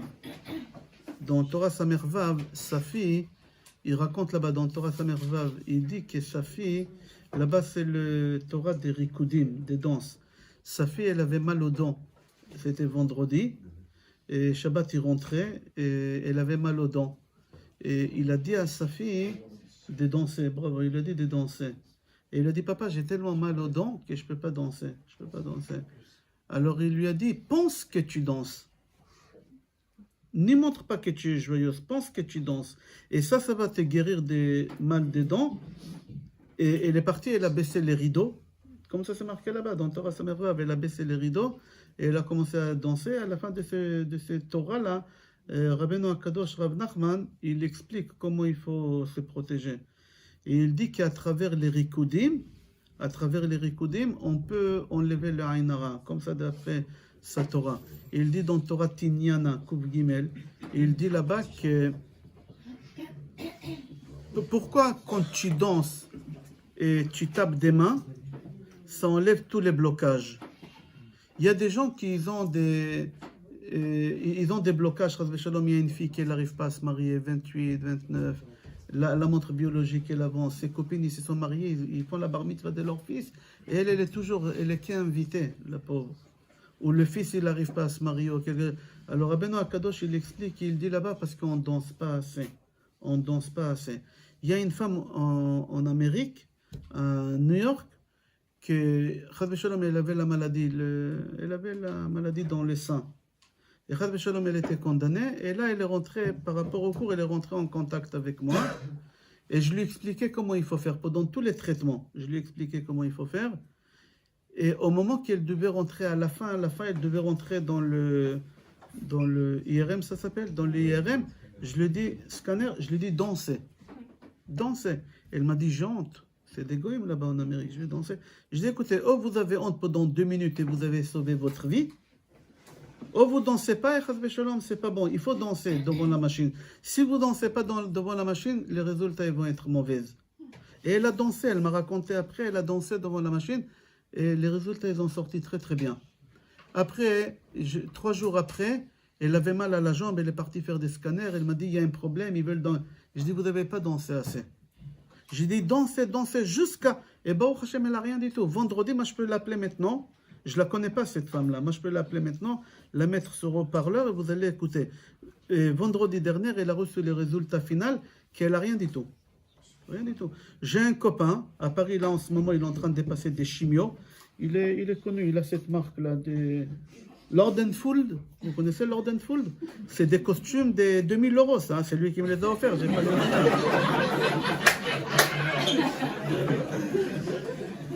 Lui, il habille tous les stars.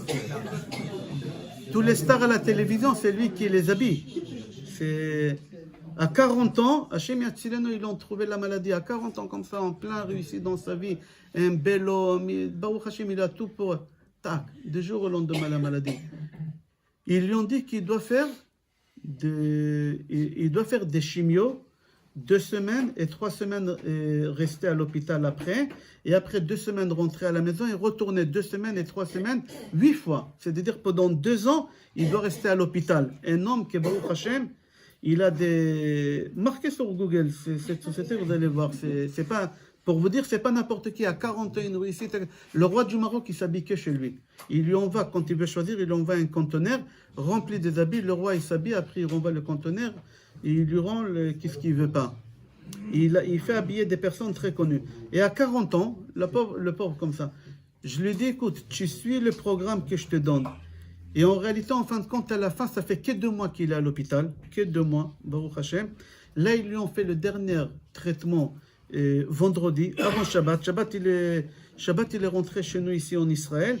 Et ils lui ont fait les traitements. Et normalement, tout est fini. Au lieu de faire 8 sur 2 ans, en 2 mois, il a tout fini, Baruch Hashem. Je peux l'appeler et le mettre sur haut-parleur. Je lui ai expliqué comment il faut faire. C'est pas moi, c'est Rabbeinu qui lui explique comment il faut faire pour enlever toutes les maladies. Danser, d'accord, danser et taper des mains. Pourquoi?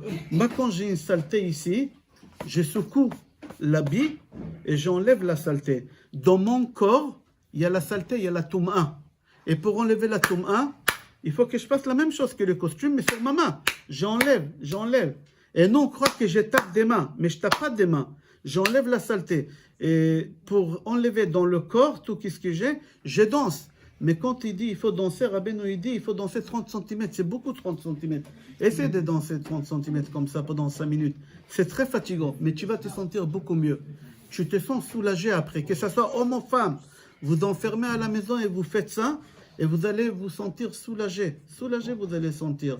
Pourquoi? Parce qu'il dit tu nettoies le corps à travers le chant, à travers le danse. Parce que lui, il explique là-bas, Rabbeinu, dans Torah, Kouf Samer Vav. Si vous n'avez pas l'écouter à mon Oran ici. Voilà. Torah, Kouf Samer Vav, il explique qu'il faut danser sur le talon. Pourquoi sur le talon? Parce que la valeur numérique des Ekev, il explique là-bas d'après combien c'est important et ça peut enlever toutes les maladies, que ce soit homme ou femme. Comme c'est Kouf Samer Vav, 176. Il explique comme ça. Hein? Non. Kama. Kouf Samer Vav. Quoi encore? Rabotai, on a fini le cours sur Ain Hara. Il ne faut pas avoir peur d'Ain Hara, il faut vivre, il faut kiffer, il ne faut pas raconter. Qu'est-ce que tu fais. Je parle aux jeunes filles, s'il y a des jeunes filles ici, il ne faut rien mettre sur Facebook, sur TikTok, sur... quand on s'expose, c'est pas bon du tout quand on s'expose.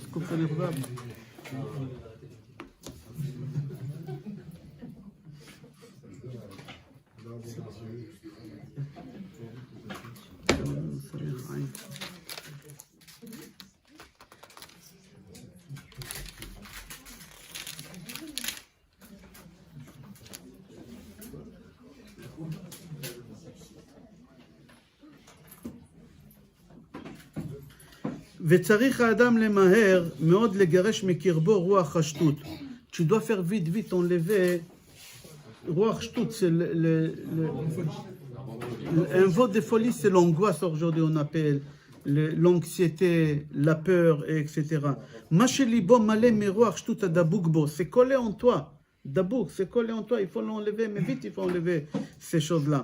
וזה על ידי שהתקשר להצדיק האמת, וההתקשרות היינו אהבת נפש, מה שאוהב להצדיק מאוד, ועל ידי זה נכלל לליבו בלב הצדיק, ולפי שליבו מלא רוח שטות, ורוח הוא אוויר, וטבע אוויר, לבקש לו מקום פנוי לצאת שם, כמובן אצל המחקרים, וכשמוצא אוויר ממקום פנוי לצאת שם, והוא בוקע ושובר במהירות ובבהלה. ועל כן כשנכנע ליבו בלב הצדיק, ולב הצדיק הוא חלל בבחינת, וליבי חלל בקרבי, על כן האוויר של הרוח שטות הדבוק בליבו, שליבו מלא מזה האוויר, והוא בוקע ושובר ליבו בבהלה ובורח לחוץ. Il dit que ça peut enlever les choses, l'angoisse, tous les blocages qu'il y a à travers... Tu t'attaches au Rav, à ton Rav tu t'attaches, et on s'attache au Rabbeinu Akadosh dans chaque mitzvah qu'on fait, et tu danses, et à travers ça, tu fais exploser à l'intérieur qu'est-ce qu'il y a chez toi. מחמת שמצא מקום פנוי בלב הצדיק, ועל כן על ידי שמגרש במהירות רוח שטות מקרב לבו, על ידי זה יש לו נשבר, אוקיי. Avec la danse Rabotai, qui besimcha tetzion. Avec la simcha, vous allez vous en sortir. Rabbeinu Akadosh dit, le premier mot de la Torah, c'est quoi? Si tu coupes le mot en deux, Bereshit, Barashir. Comme ça, il dit Rabbi Nathan dans l'écouté à la Chod. Barashir Hashem, il a créé le mot que tu chantes. Hein? Bereshit, à l'envers, ça fait Barashir. Tu coupes en deux. Au Israël. Il dit Rabbi Nathan, il dit Israël, Shir'el. Tu fais que chanter. Le Ben Ishraï dit que l'angoisse, ça vient des malédictions qu'Hachem il a données à cause des serpents. L'angoisse, c'est le serpent, le Nachash. Nachash, Nun, Chet, Shin. Si tu prends les lettres qui précèdent avant Nachash, ça fait quoi? Avant Nun, c'est quoi? Mem. Avant Chet, Zain. Et avant Resh, ça fait quoi? Zamer. C'est quoi Zamer? Chante.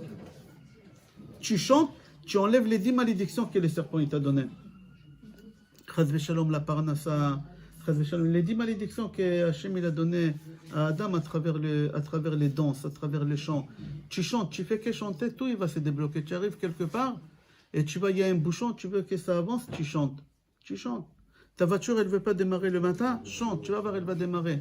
Ah, tu m'as raconté que c'est arrivé il y a 2 ans. La voiture, elle n'a pas voulu démarrer un matin. Et la veille, j'ai fait un show, j'ai dit, tu chantes et ça.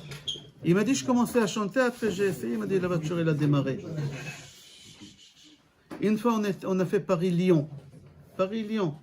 Et on n'avait pas d'essence. Alors j'ai dit à celui qui conduisait, je lui ai dit, mets une serviette sur le... Je lui ai dit, jette une serviette sur le tableau et on chante. On est arrivé jusqu'à Lyon sans l'essence. On n'a pas regardé le tableau, c'est un ara et on a chanté. Avec le chant, tu arrives. Avec le chant, tu arrives dans des endroits que tu ne peux pas imaginer. C'est ça le chant. Le chant, ça ouvre toutes les portes. Sans ça, tu ne peux pas avancer. Une fois, j'étais à Marrakech. Il y en avait une queue pour les passeports énormes. Pour rentrer à Marrakech, c'est très long là-bas. Les ordinateurs, c'est avec des pédales là-bas. Ils mettent le passeport et tout ça. C'est très long. Alors, j'ai dit à mon fils, chante. Il me dit, papa, tu es fou. Je dis, chante, tu vas voir, on va passer. Il me dit, non, je chante pas. Je dis, viens, on va chanter, même on va danser même. Et je l'attrapais par force comme ça. Et il y a un flic de loin, il dit, venez comme ça. Alors ma femme m'a dit, mais tu es fou, qu'est-ce que tu as fait? Regarde, il nous a vus en train... J'attends, viens, on va y aller. Il nous appelle, je vais, il me dit, le chef, il veut vous voir, le chef de tout le Marrakech, de l'aéroport. On est rentré chez lui, et il nous dit, marhaba, marhaba, si vous, bruchim abaim. Il me dit en hébreu aussi, en arabe, en hébreu, bruchim abaim, nous on est contents de vous voir. Il m'avait avec le chapeau, la barbe, etc. Il a pris le passeport, il a tamponné tous les passeports, il nous a accompagnés jusqu'aux valises. Et mon fils, il a osé lui dire, est-ce qu'il y a un endroit où je peux fumer? Il n'avait pas honte. Il a dit, est-ce qu'il y a un endroit où je peux fumer? Il a dit, tu peux fumer où tu veux. Ben mec, il a dit, tu fais. Je dis à mon fils, tu ne fais pas cette chose-là. Quand tu chantes, il y a des nissim, comme ça il dit Rabbeinu Akadosh, tu vis d'après Rabbeinu. Jamais tu vas rencontrer des problèmes. Ton banquier, il t'appelle, il te dit, il y a débit, je vais te rejeter un chèque si tu ne mets pas l'argent. Chante. Chante, chante, tu vas voir des miracles. Oui, des miracles, tu vas voir des miracles. On a vécu ces choses-là. On a vu de nos propres yeux des personnes qui étaient condamnées et qu'on leur a donné des conseils, qu'est-ce que Rabbi nous dit. Et Baruch Hashem, ils se sont sortis des pires maladies. Je ne sais pas si vous avez entendu mon histoire. Qu'est-ce que tu as écouté? Vous avez entendu, j'avais le... Non, c'est rien le Covid, si c'était que ça. J'avais le cancer des pancréas. Le cancer des pancréas. Et normalement, ça prend 3 mois. Normalement, tu finis 3 mois. Et quand j'ai reçu ces résultats de cancer des pancréas, j'ai dit ça dans le cours il y a 2 ans. Tu as écouté ça? J'ai pas dit à personne. J'ai pris les papiers, je suis rentré chez moi à la maison, et sur la route, j'ai dit à Hachem, on fait un pacte. Moi, je suis qu'est-ce qu'il dit Rabbeinu. Moi, je suis qu'est-ce qu'il dit Rabbeinu, et moi, je vais avoir les résultats. Alors, premièrement, qu'est-ce qu'il dit Rabbeinu? Tu n'angoisses pas ta femme. Tu n'angoisses pas ta femme. J'ai dit, je ne raconte pas à ma femme, c'est quelque chose de très dur. Il te reste 3 mois, moi, je me lève à 2h du matin, je n'arrive pas à dormir, j'ai des sueurs froides, je me vois dans un cercueil. Je me vois dans un cercueil mort, c'est fini, que tout le monde y pleure, que je ne suis pas au mariage de mes enfants, etc.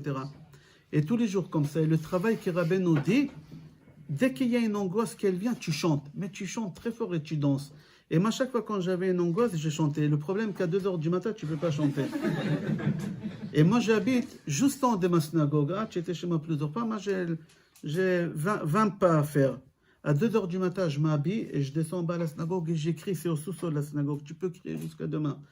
Et j'écris et je danse et je chante. Kamatov Hashem. Et je Ashrenu Sheshlanu Rabbi Kazé En Yushba Olam Rabbeinu Shag. Et j'écriais comme ça et j'ai monté à la maison avec une transpiration. Je te raconte pas. C'était comme ça. Et j'ai monté, je dormais, je disais rien à personne. Et il y a qui savait, 2 personnes. Le médecin traitant et un médecin de ma synagogue, docteur Pariant, qui est pris chez moi.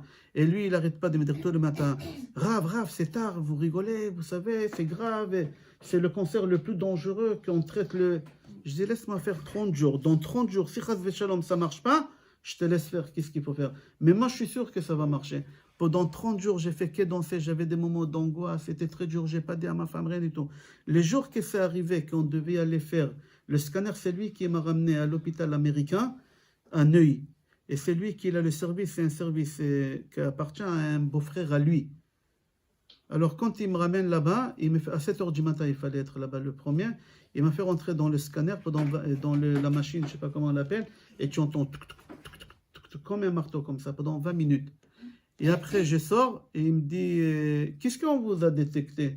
Je dis le cancer de pancréas, 32 mm, je crois, c'était millimètres, 32. Il me dit vous êtes sûr? Je dis oui, pourquoi? Il me dit mais moi je ne vois rien du tout, mais je vais vous refaire avec des produits.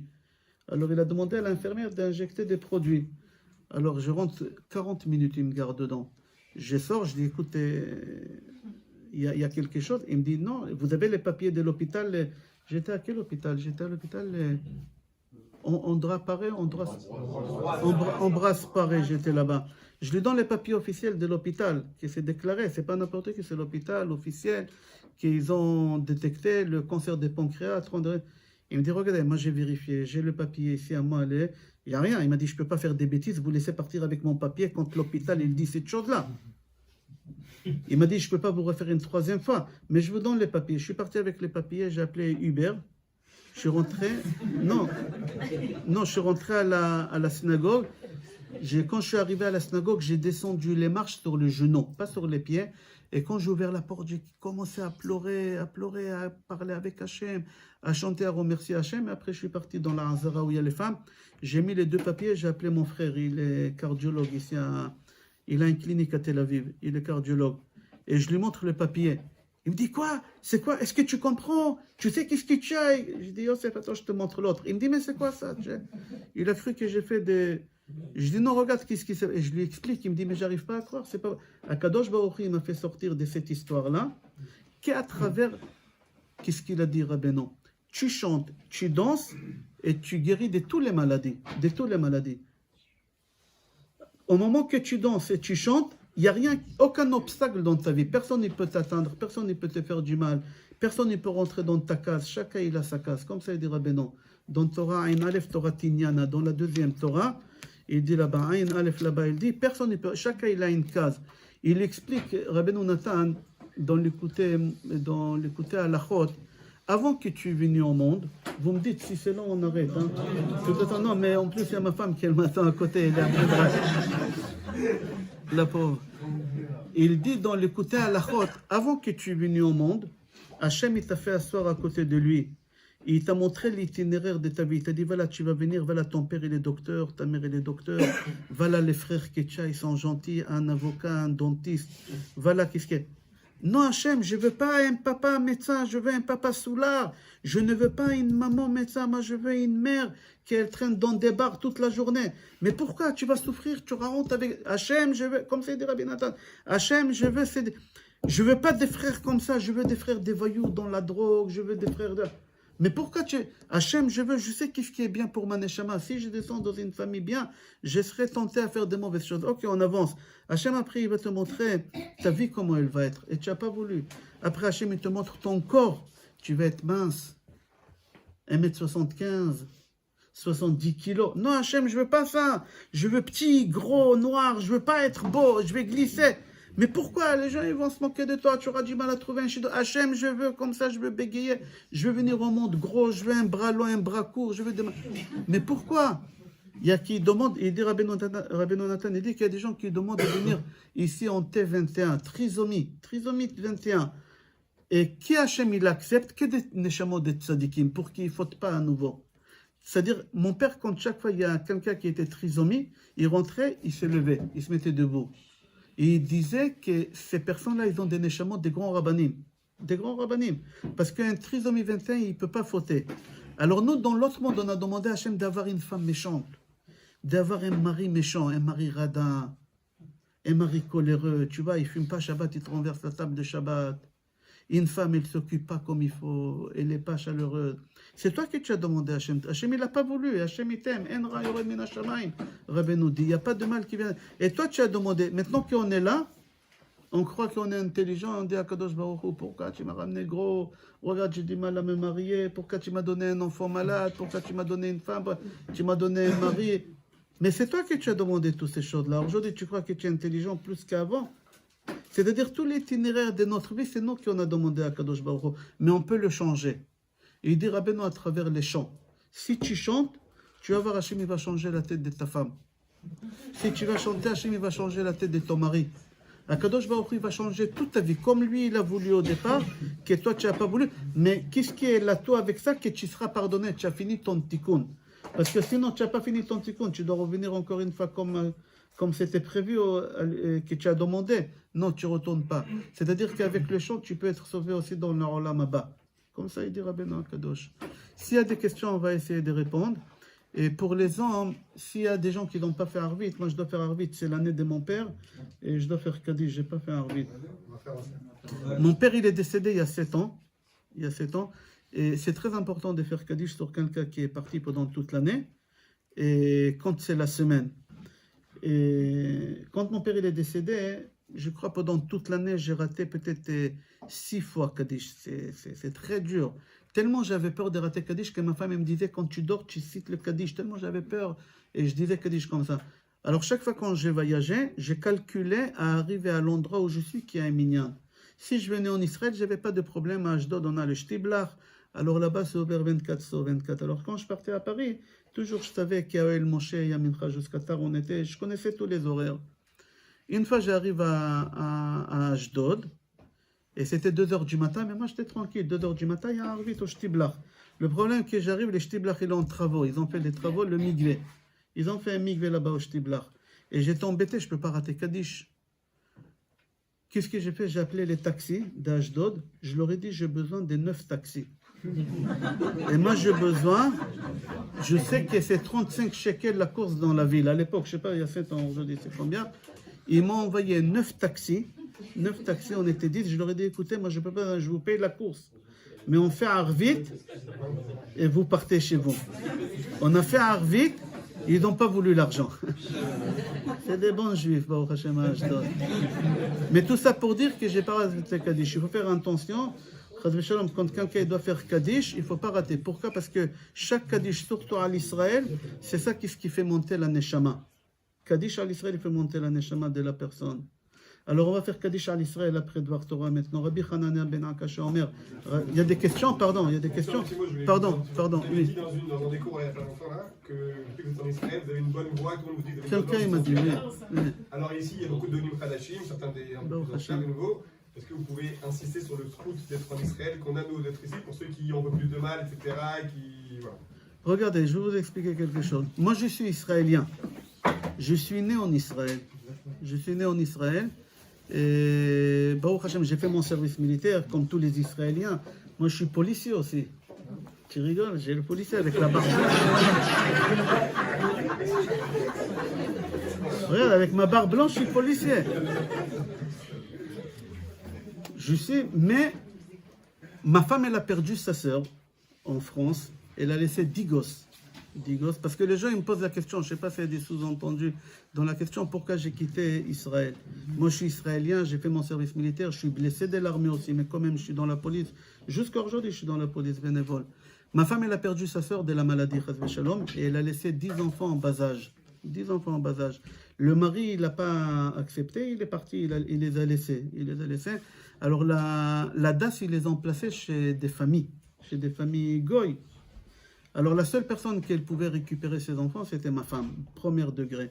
Alors moi, j'ai sacrifié, parce que moi, je suis Dayan à Ashdod. Pour être Dayan en Israël, c'est pas facile. J'avais une maison, un logement de fonction. Et, je sais pas, tu étais chez moi, Stéphane, à la maison? 400 mètres carrés, piscine, l'ascenseur, je peux te montrer des vidéos. J'ai tout laissé. Non, ça, il n'y a plus.